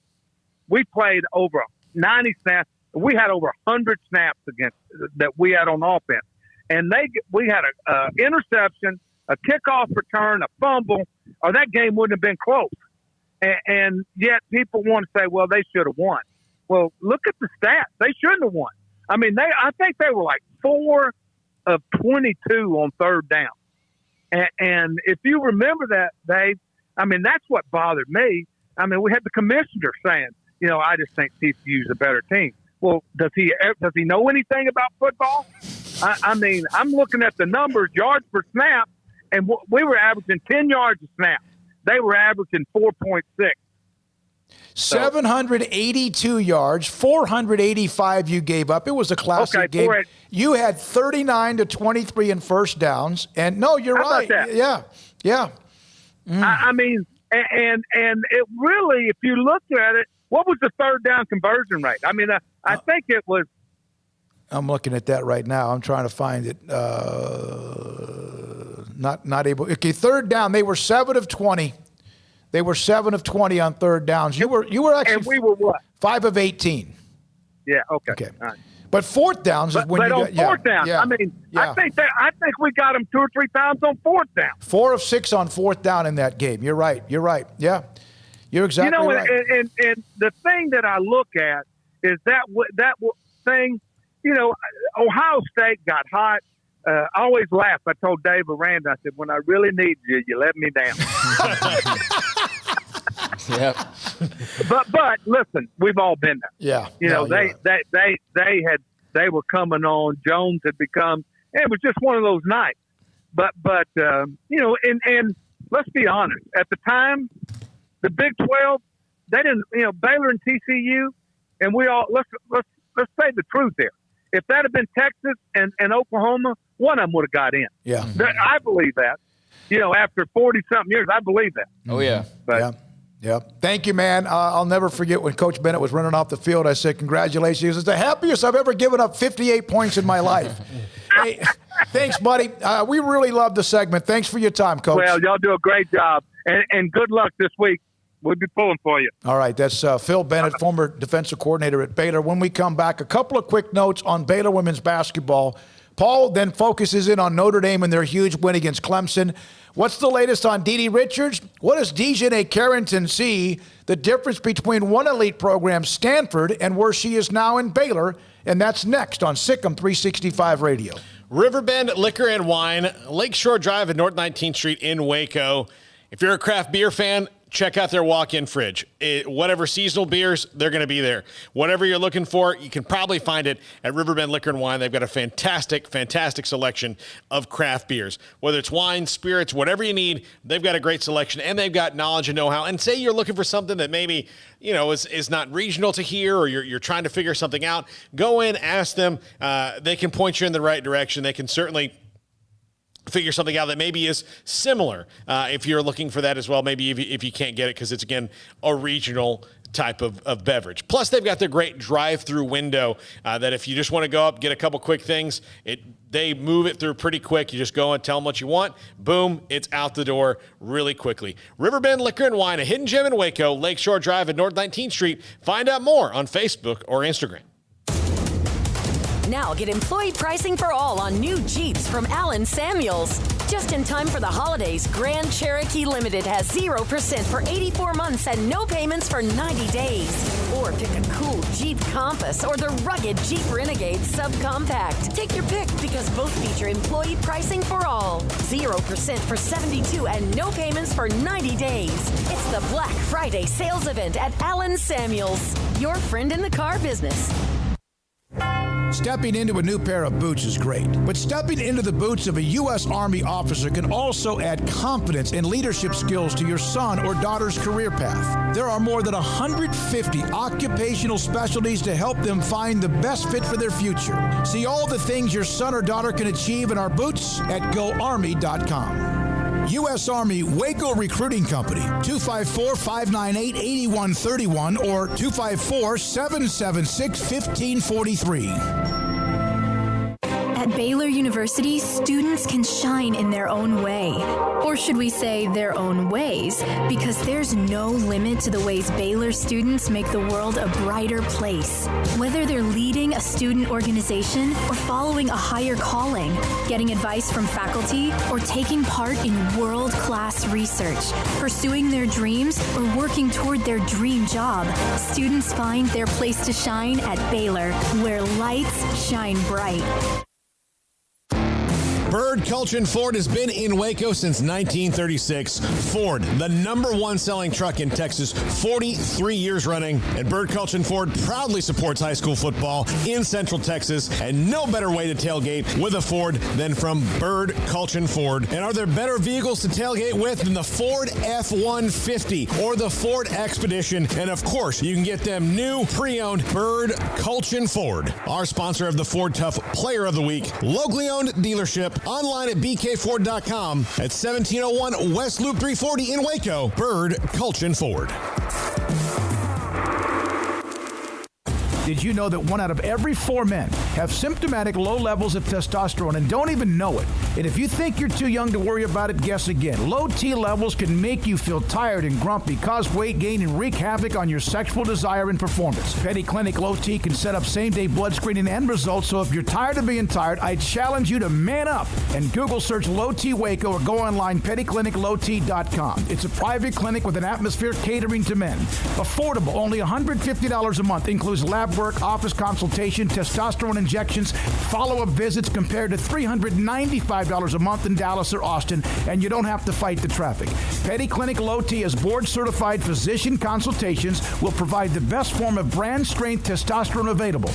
Contact Petty Clinic Low T today, just off Highway 84 and Old Hewitt Drive in Woodway. Petty Clinic Low T, helping men become the high-performance men they deserve to be. PettyClinicLowT.com or Google search Low T Waco. Texas Board Certified Personal Injury Trial Lawyer and Baylor alum David Willis and Baylor alum Parker Willis are ready to help if you or a loved one has been wrongfully injured in an auto accident, SUV rollover, industrial accident, 18-wheeler crash, or were seriously injured by a defective product or recall drug. Call them for a confidential and free case consultation at 1-800-GOT-HURT or visit them at texastriallawyer.com. Principal office located in Houston, Texas. From the first workout to the last practice, sports is an incredible challenge. Hi, this is Dan Ingham with the First National Bank of Central Texas, and we're proud to support each athlete, every parent, and our educators. From families, small businesses, to the biggest industry, we're here to help. With remarkable products like First Free Checking, we've got banking ideas that fuel big dreams. The First National Bank of Central Texas. Familiar faces making local decisions. Member FDIC, Equal Housing Lender. Welcome back to Sic'Em365 Radio. The Sic'Em365 Radio app is sponsored by Allen Samuels Dodge Chrysler Jeep Ram Fiat in Waco. Your friend in the car business at Loop 340 and east of 84. Come by. Let's be friends. All right, a couple of things. The Masters this week at Augusta National. We'll check in with our good friend Rob Bolton. He's about fantasy golf, and we'll have our teams we pick sometime on Wednesday. Rob will join us from the PGA Tour. And I'm going to put up something to give you a heads up on a thread on Sic'Em365.com in the premium section. And I'll also make sure it's in the non-premium section. Be a part of a pick'em with the Masters. And I'll give you the idea. You have to read the instructions, and I'll give you the rules. Very, very simple to follow. Now, earlier today, Kim Mulkey and Dejanay Carrington, the transfer from Stanford, met with the media. And the first thing, of course, my thoughts was, where is D.D. Richards after the news about, 2 weeks ago? 2 weeks ago, in fact, I think even today, when she collided with Moon Urson. And here is Coach Mulkey. What? I didn't say that, but you didn't ask for that bite. So I didn't say that one. Oh, okay. Yeah. All right, Coach Mulkey said she walked into her office. She was in her office before the media session, and so was Dee. And she was working on a project with her masters. And she said, I was annoying Dee. She was trying to pay attention. But she said that D.D. Richards is now walking without the walker, which is huge improvement when you're having to have some sort of stabilization. And that also she felt like every day she was getting somewhat a little bit better. And so that's great news. Now, is she ready to go out and play a game now, or will she be ready for the season opener at the end of the month? I don't know that. But that was something that was mentioned by Kim today. We have the one about challenges, right? But let's go to Dejanay Carrington first. Do we have that one, CJ, yes, loaded up? So here's Stanford transfer Dejanay Carrington. And my question attached to it? Yes. Here it is. Dejanay, you were at a program that was obviously one of the elite women's basketball programs in the country, and now you're at Baylor. You haven't been here long, but what have you seen that's some of the difference-making things at Baylor and what you've kind of been able to soak in? Crazy coach. One big difference right here. But, there's basically everything's different. The concepts are different. Just defensively, we're a lot more aggressive here than I think it was more conservative at Stanford. Besides that, I would say that I'm starting to get to know how my teammates play, learning where people like the ball, learning who likes to do what, who likes to pick and pop, who likes to pick and roll, just different things like that. I think I'm just adjusting. And like Coach said, there's a lot kind of that's being thrown at the freshmen. And obviously I'm not a freshman, but I put myself in that category too, with just trying to learn quickly on the fly, because you got to learn or you're going to get left behind. So just trying to soak everything in and put it into play and just not overwhelm myself mentally and just play and let it come to me. All right, so that's that. And she said this one here. She was talking about the difference between the coach at Stanford is Van Deventer, whatever her name is. Yeah. Vandiver, yeah. Muffet. And then also, and she retired this year, right? Mm-hmm. Notre Dame. Yep. And the difference was sitting right next to her and Kim Mulkey. Also, not that she's saying she's a better coach, but just the difference, the style or whatever. And they're both Hall of Famers. And then I asked Kim about the challenges of what they're dealing with and the fact that she does have maybe some players who won't be available off the top and the challenges that she accepts. The COVID doesn't pump me up at all because I think it's here to stay and we can do all the things that we're supposed to do. And as you're seeing across the country, it's going to happen.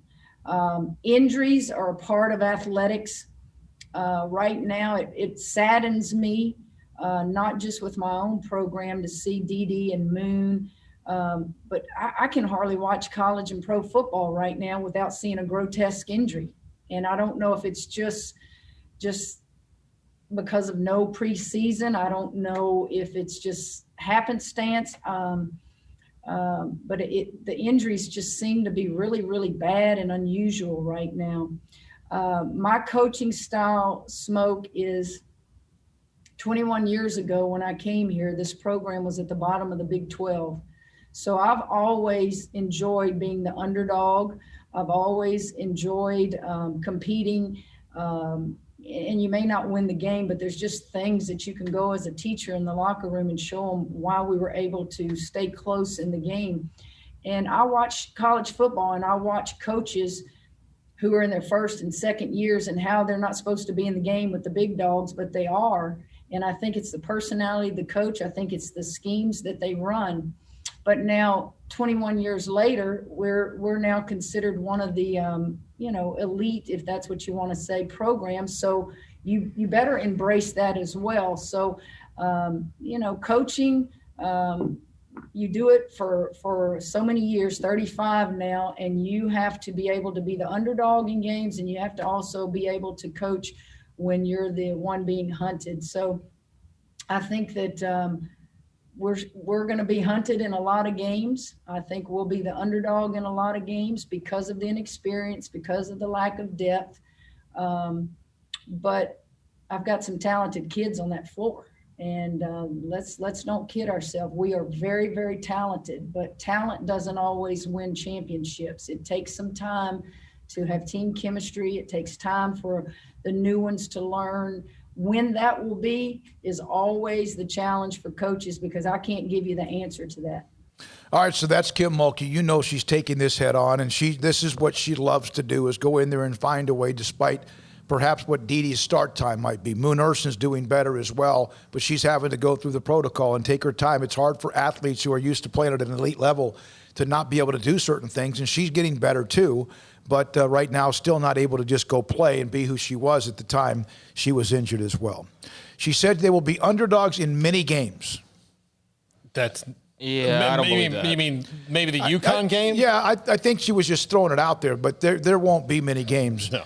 And unless we see something early, and we've heard this, and they just dominate. She might have a sliding scale of what that word means. Like, I wish I would have had in chemistry my senior year in high school. Just like a sliding scale of like, we're underdogs. We're only favored by 11. All right, before we get to the Notre Dame guy, CJ and Armstrong. Armstrong, your rant about the National Football League after watching your tweets during the end of the Cowboys and Steelers game. Well, I was just concerned. What are the NFL rules? They're so stupid. They make no sense. You had Roethlisberger getting touched in the face mask, just literally like the Cowboys defender hand brushed his face mask, and there's roughing the passer, and the announcers are like, oh yeah, that's legal. That's the rule. That's the rule. And I'm like, no, it wasn't a bad call. No, that's the rule. That is stupid. And then the overtime, the whole overtime thing, like what? I think they don't want to change to college overtime. It's decided on the coin toss, and they don't want to change to college overtime just because of their pride, I think.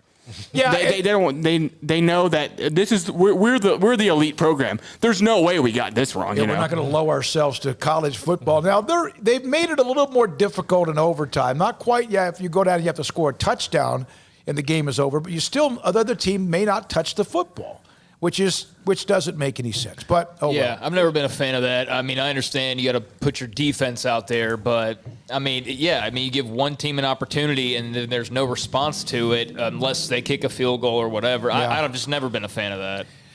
Yeah, Paul, and I know we got to get to your interview, and I want to get to Tom Loy. He's very good at what he does covering Notre Dame. Great win against Clemson. There was a play later on when Garrett Gilbert had J.J. Watt's brother, TJ, who's very good. You mean not a Cowboy, T.J. Watt? Yeah, I know. Not Taco Charlton? Could have been. He's out for the year, by the way. I think he hurt himself in that game with Kansas City, where he got kind of a hand went through his face mask, and they didn't call it. A lot of it is also the protectionism. Yeah. Listen, there's times when a quarterback's name makes a difference. Yeah. Period. Aaron Rodgers, Roethlisberger, Dax probably had some preferential things as well. And then maybe when he was younger, he didn't. Well, and certain quarterbacks are really good, like managers at working umpires or hitters at working umpires. Oh, yeah. Derek Jeter was a master at working the umpire. And until they became a cookie-cutter umpire, which is they are now. There's no But Jeter was a master at it. I think Roethlisberger is that same way. I don't think he's a jerk to the refs, but I think that every time something even slightly happens to him, he's like, hey, did you see 52 hit me? Let me tell you something, though. He gutted it up in that game because it looked like he may have torn something. He hurt both knees, actually. I'm not surprised he didn't hurt both. And he got back in the game. They had to bring in Mason Rudolph, which means it's kind of like the vice president. You're one moment away from having him your starting quarterback. You know, it kind of puts things in perspective. But Pittsburgh can play poorly and sleepwalk and win. Cowboys can play almost flawless and still not have enough to win. They pulled out all this, what was it, a couple of weeks ago, double reverse, 2 or 3 triple. They threw the punt return. They did the throw it back on the kick return. I mean, it was fantastic. But they just, and if they would have won that game, they're a half game out of first place in the NFC East. And even now, they might only be a half game out or a game out. Mm-hmm. The Redskins lost another quarterback to a bad, severe injury that you don't want to watch the replay. CJ, what in the world, right? Seriously, yeah. CJ's a big Washington Football Club franchise team fan. Yeah.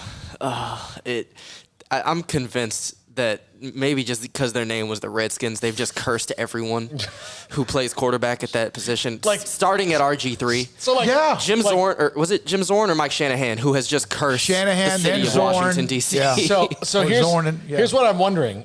So is this like the movie? You remember the movie Poltergeist, right? Yeah, Smokey? Where the people's house was haunted because they built it on a Native American burial ground. So is that what's going on with the football club right now? They have. I know the Cowboys have had a brutal amount of injuries, but you know what? It's almost like Washington cannot get through a year without some sort of massive. And then, of course, if you're built right, you could overcome them.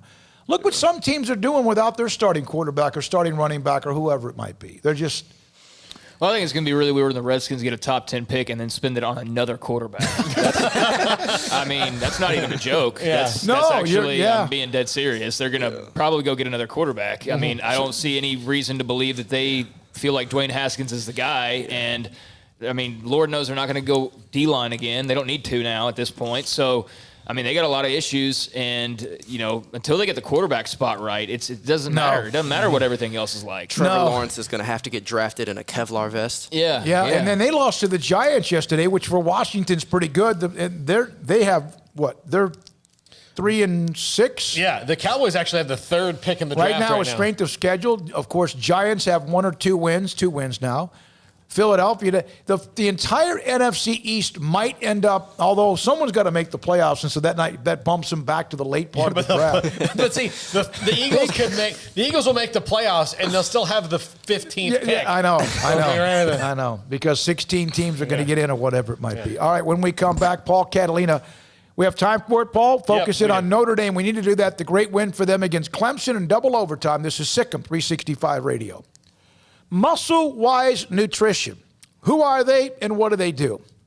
There are a lot of doctors who in the Central Texas area got really frustrated with watching their patients lose weight, but while losing weight, they were losing muscle mass as well. So about 30 or so physicians in Central Texas started Muscle-Wise Nutrition to help patients suffering from complications of getting too big and obesity and trying to help them get away from the do-it-yourself diets that often results in 25% of the weight you lose coming from muscle breakdown and loss.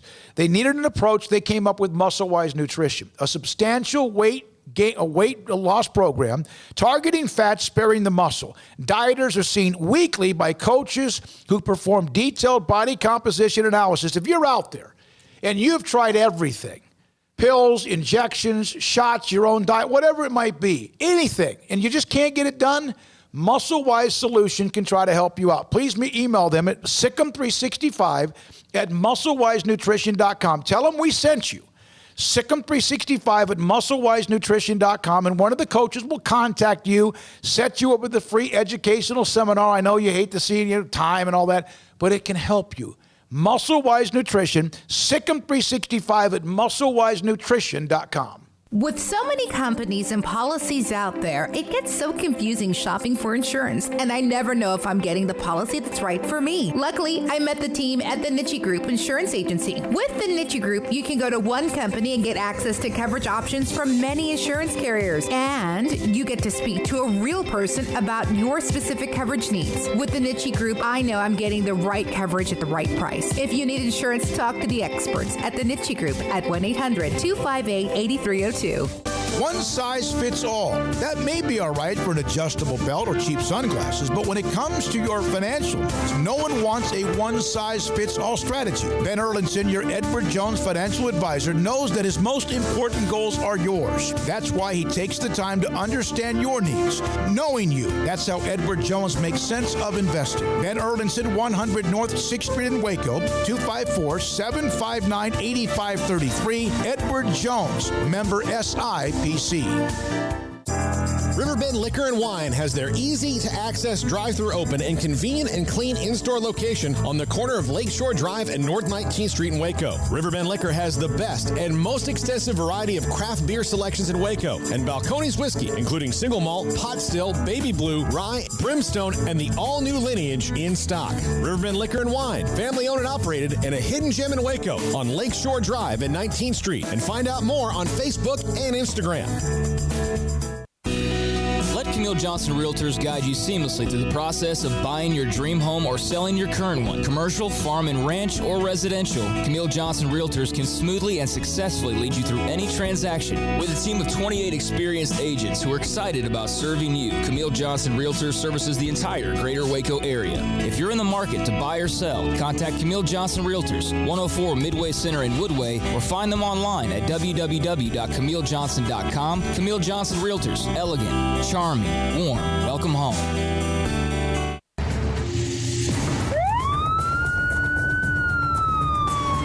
If you or a loved one or friend has been arrested and you can't afford bail, trust Terry and Chase Chapman at Chapman's Bail Bonds, covering Waco and McLennan County for over 25 years. Chapman's can bail you out anywhere with experienced, knowledgeable local agents who are committed to serving you professionally, respectfully, and with the highest integrity. Chapman's understands your privacy is important. Your freedom can be secured fast when you use Chapman's Bail Bonds. Open 24 hours a day. Payment arrangements available. Call Chapman's Bail Bonds. When you need help, 254-754-1603. When you ring, we'll spring. At Ideal MRI, we feel blessed to be part of the Waco community. We're a small family business here in Central Texas. At times like this, the cost of healthcare has never been more important. And unfortunately, significant illnesses and injuries still occur. And that's why Ideal MRI is open and here to serve you through this difficult time. So if you need an MRI, ask your doctor about Ideal MRI. You can schedule online in minutes at idealmri.com or call 833-IDEAL-MRI. Don's Humidor, your home with a 48-foot walk-in humidor with the elite cigar brands from around the world, including the #1 cigar of the year, Aging Room Cuatro Nicaragua. Plus, they have the great brands like Macanudo and Arturo Fuente, Rocky Patel, Aston, and so much more. CBD, great for sore muscles, aches and pains, sleep, Vita Dreams, and anxiety, mild depression, general health and wellness. Their staff very knowledgeable on the subject. If anyone is curious about CBD, ask Carol and Ashley. Don's Humidor in the Townwood Shopping Center off Valley Mills in Waco.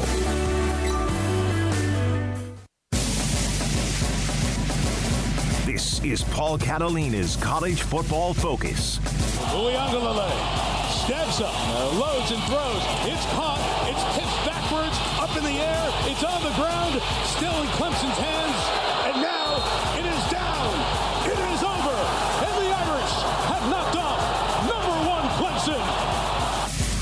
Sic'Em365 Radio, our college football focus. Tom Loy, 24/7 Sports, CBSSports.com, Notre Dame insider with us. The biggest college football game over the weekend, obviously, Notre Dame's win over #1 Clemson. And this is the first time that this has happened, even for a storied program like Notre Dame, since 1993 when they beat Florida State. Now, Tom, they turned right around the next week and lost to Boston College.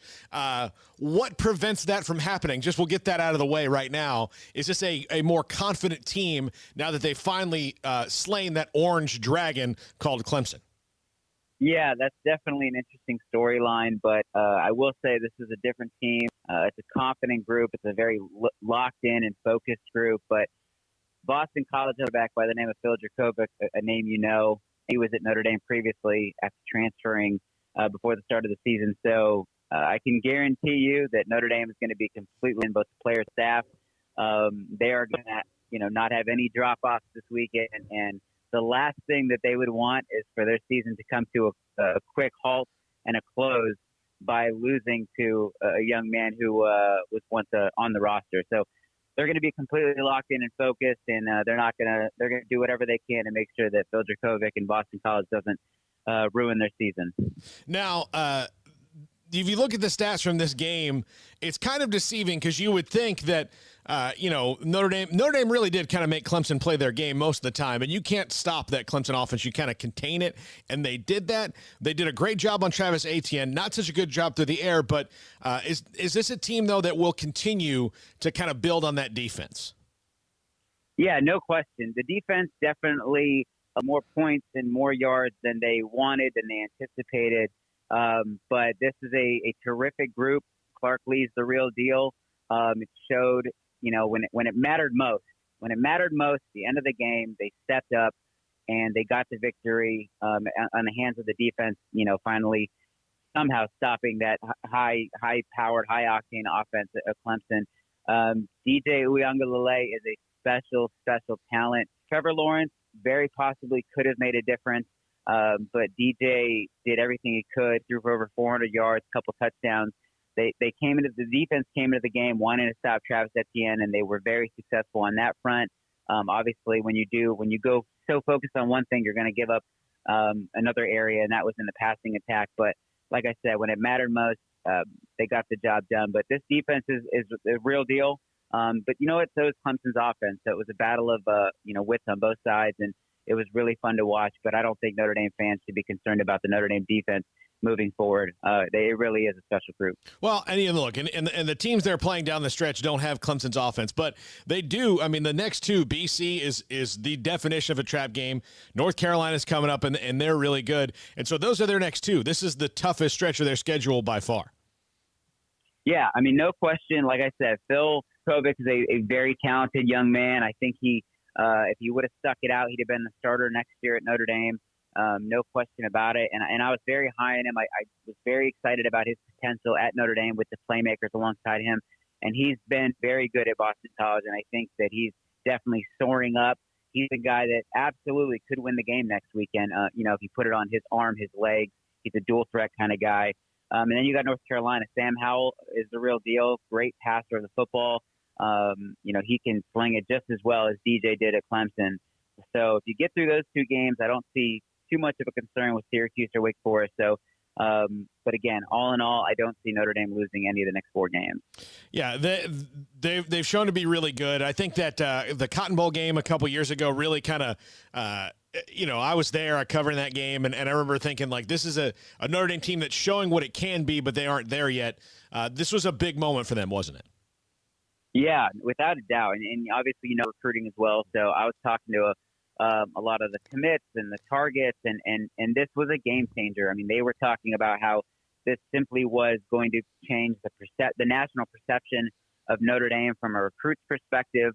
There's a lot of chatter. Well, they can't beat Clemson. They can't beat Alabama. They can't Georgia. Like, would we pick a school that we know is not going to win a national championship if they can't get over this hump? Well, everybody, after watching Notre Dame Saturday night, they know they're believers. They believe in the direction of this program. A lot of guys are very happy with their decisions. A lot of guys really expected this win because they have so much confidence in the current group as well as the current coaching staff at Notre Dame. So I think the streak of 10 wins for 3 consecutive years will continue, and we're not going to see any type of drop off anytime soon from this Notre Dame group. No, they certainly look like they're loaded for bear and going down. Before I let you go, I'm curious, how does the Notre Dame faithful, have they responded to it? I know this is a weird year with COVID and everything, 2020, bizarre beyond belief, but how have the Notre Dame fans responded to conference play this whole time? I think a lot of them seem to like it. They like the fact that you're actually playing for something more than just the national championship. Obviously, that's the end goal. You want to win that. You want to be in the playoff. But to have an opportunity, especially the fact that they're not going to stay in the ACC, but to have the opportunity to be in this conference for 1 year and actually win and be the ACC champion, that's going to be something that carries a lot of weight moving forward. It's going to be some bragging rights. We were in the conference one season, we won it, and moved back to being an independent. So I think they're having a lot of fun with it. I personally would love to see them be a part of the ACC every year. I think it's fun. I think it's they already play the teams. They do it in basketball. Why don't we just do it in football? But I think it would develop even more rivalries. So overall, though, the fans seem to really enjoy it. I think they like it a lot more than like Brian Kelly, Jack Swarbrick, and those guys who have been adamant that they're going to return to independence. Tom Loy with us here on Sic'Em365 Radio, our college football focus on Notre Dame after the big win over Clemson in double overtime on Saturday. All right, Paul, great job on Notre Dame. It's a huge win for them. And Alex Trebek, yet another dynamic name, monster name in entertainment, passed away yesterday. He was 80 years old. Sean Connery, who was it last week? Yeah, Sean Connery. Sean Connery, Alex Trebek, as 2020 continues to be like just getting in a ring with Mike Tyson when he could fight. I don't watch SNL. I haven't in a really long time, outside of like a bit here and there. I know Paul follows it a lot more closely, but those are two big-time Jeopardy, but SNL characters, are those two. Week. But yeah, that's unfortunate with Trebek. I know he was ailing for a long time. So if anything, you just hope somebody in that position is feeling a lot better now that they've moved along to another plane. But yeah, that's unfortunate. I actually saw a note that he was on a swing set in this backyard overlooking the horizon. That's where he wanted to be. And then he, as with family around him, whatever.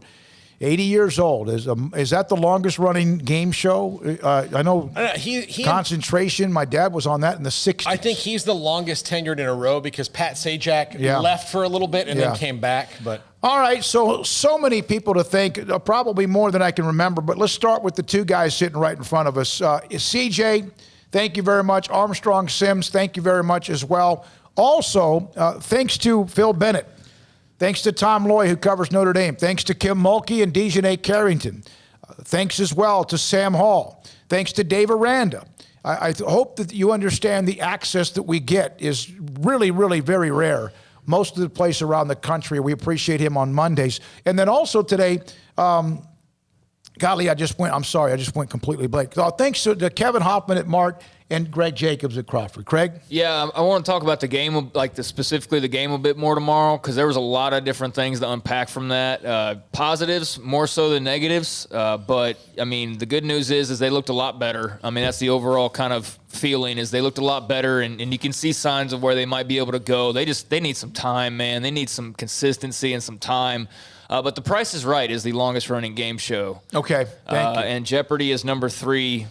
Price is Right, Wheel of Fortune, Jeopardy. But as far as like a host, I think he's the longest straight through tenured. Yeah. Well, R.I.P. Alex Trebek. All right, thanks to everyone I mentioned, our great sponsors as well from start to finish since April the 6th. We appreciate those who were with us at the beginning and those who continue to add with us as well on Sic'Em365 Radio. I'm David Smoke. Have a great Monday evening and good night.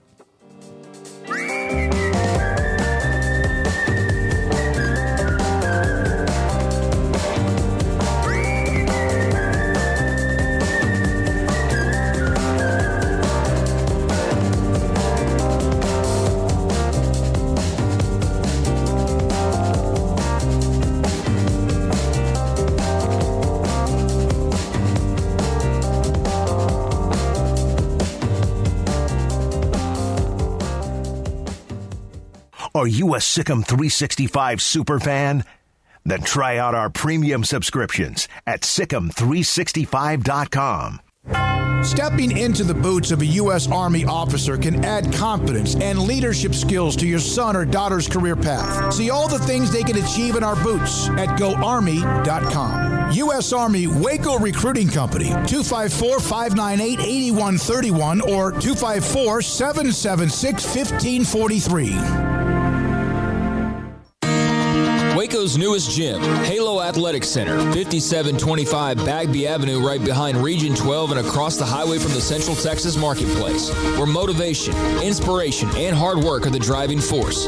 State-of-the-art equipment, indoor and outdoor track, locker rooms, showers, yoga and bar classes by Duality Yoga, Bod Pod potty composition analysis, and registered dietitians, all under one roof, where we rise above. Come join the Halo Athletic Center and be a part of the change. Your change. It takes time to reach goals. It's a truth that applies to more than sports. It goes for your financial goals as well. You work hard for your money, and you deserve an investment strategy that lines up with your game plan. And Tom Albers, your Edward Jones financial advisor, can help. If your financial investments aren't putting forth the effort you desire, stop by today for a financial review. Tom Albers, 4301 Lakeshore Drive, 254-776-7605. Edward Jones, member SIPC. Have you tried a do-it-yourself program to lose weight? You may not know that in a typical do-it-yourself program, a quarter of the weight you lose is due to muscle breakdown and loss. With COVID harming obese and overweight patients, being at ideal body weight is more important now than ever. Over 30 physicians in Central Texas, tired of seeing patients fail at losing weight themselves, opened Muscle-Wise Nutrition. This is a coach-managed weight loss program that targets fat and spares muscle. The 4 Muscle-Wise locations have taken off over 19,000 pounds from Texas dieters in the last few years. The combination of Coaching and weekly body composition analysis to target the fat loss are the keys to success. The coaches teach you how to eat and live a healthy lifestyle. Email Sic'Em365 at musclewisenutrition.com today, and the coaches will contact you about their free educational seminars. Do not wait. Email today and start MuscleWise at Sic'Em365 at musclewisenutrition.com. Parenting is full of surprises. You never know what to expect. So after our son was born, I called my Texas Farm Bureau insurance agent to set up a life insurance policy in case something happened to me. Sawyer is now 2. And we'll soon have a sister. There's no one else I would trust with protecting my family. Stop by and see our agents at one of our 3 McLennan County locations. Coverage and discounts are subject to qualifications and policy terms and may vary by situation. Do you or your kids get nervous about going to the dentist? Stonewood Dental, Dr. Steve Childress, he can help. I've spent a career taking care of patients who as children had bad experiences, and now they're adults that hate going to the dentist. If I get a kid at 3 years old and they come every 6 months and it's a happy experience, it's normal for them. Now they have an accident at 6 or 7 or 8 at school. Now they have a broken tooth or a trauma, and they have to come here. They're used to lights, they're used to water in their mouth, they're used to experience, they already trust us. It's amazing what we can do with that kid without it being a negative thing. But if I see a 6 or 7 or 8 year old that's never been to the dentist, and now they have a trauma or an unfortunate unexpected toothache, it's harder to do that for that kid and it not be somewhat of a negative experience. So bottom line is I try to teach kids and adults and teenagers and everybody the way I'd want my family treated, which is where it's a necessary part of life. You just take care of it. It doesn't have to be that big a deal. Learn more, stonewood-dental.com. Southwest Sports Medicine and Orthopedics, the team physicians for Baylor Athletics, specializing in diagnosis and treatment of any and all sport-related injuries, celebrating over a decade of service to Central Texas. They tackle all surgical and non-surgical problems that arise from an active lifestyle. Trust the doctors that Baylor trusts, and when injuries sideline you, don't wait for Monday. Join us at 8:30 on Saturday mornings for a post-game injury evaluation clinic. Southwest Sports Medicine and Orthopedics. We get you back in the game.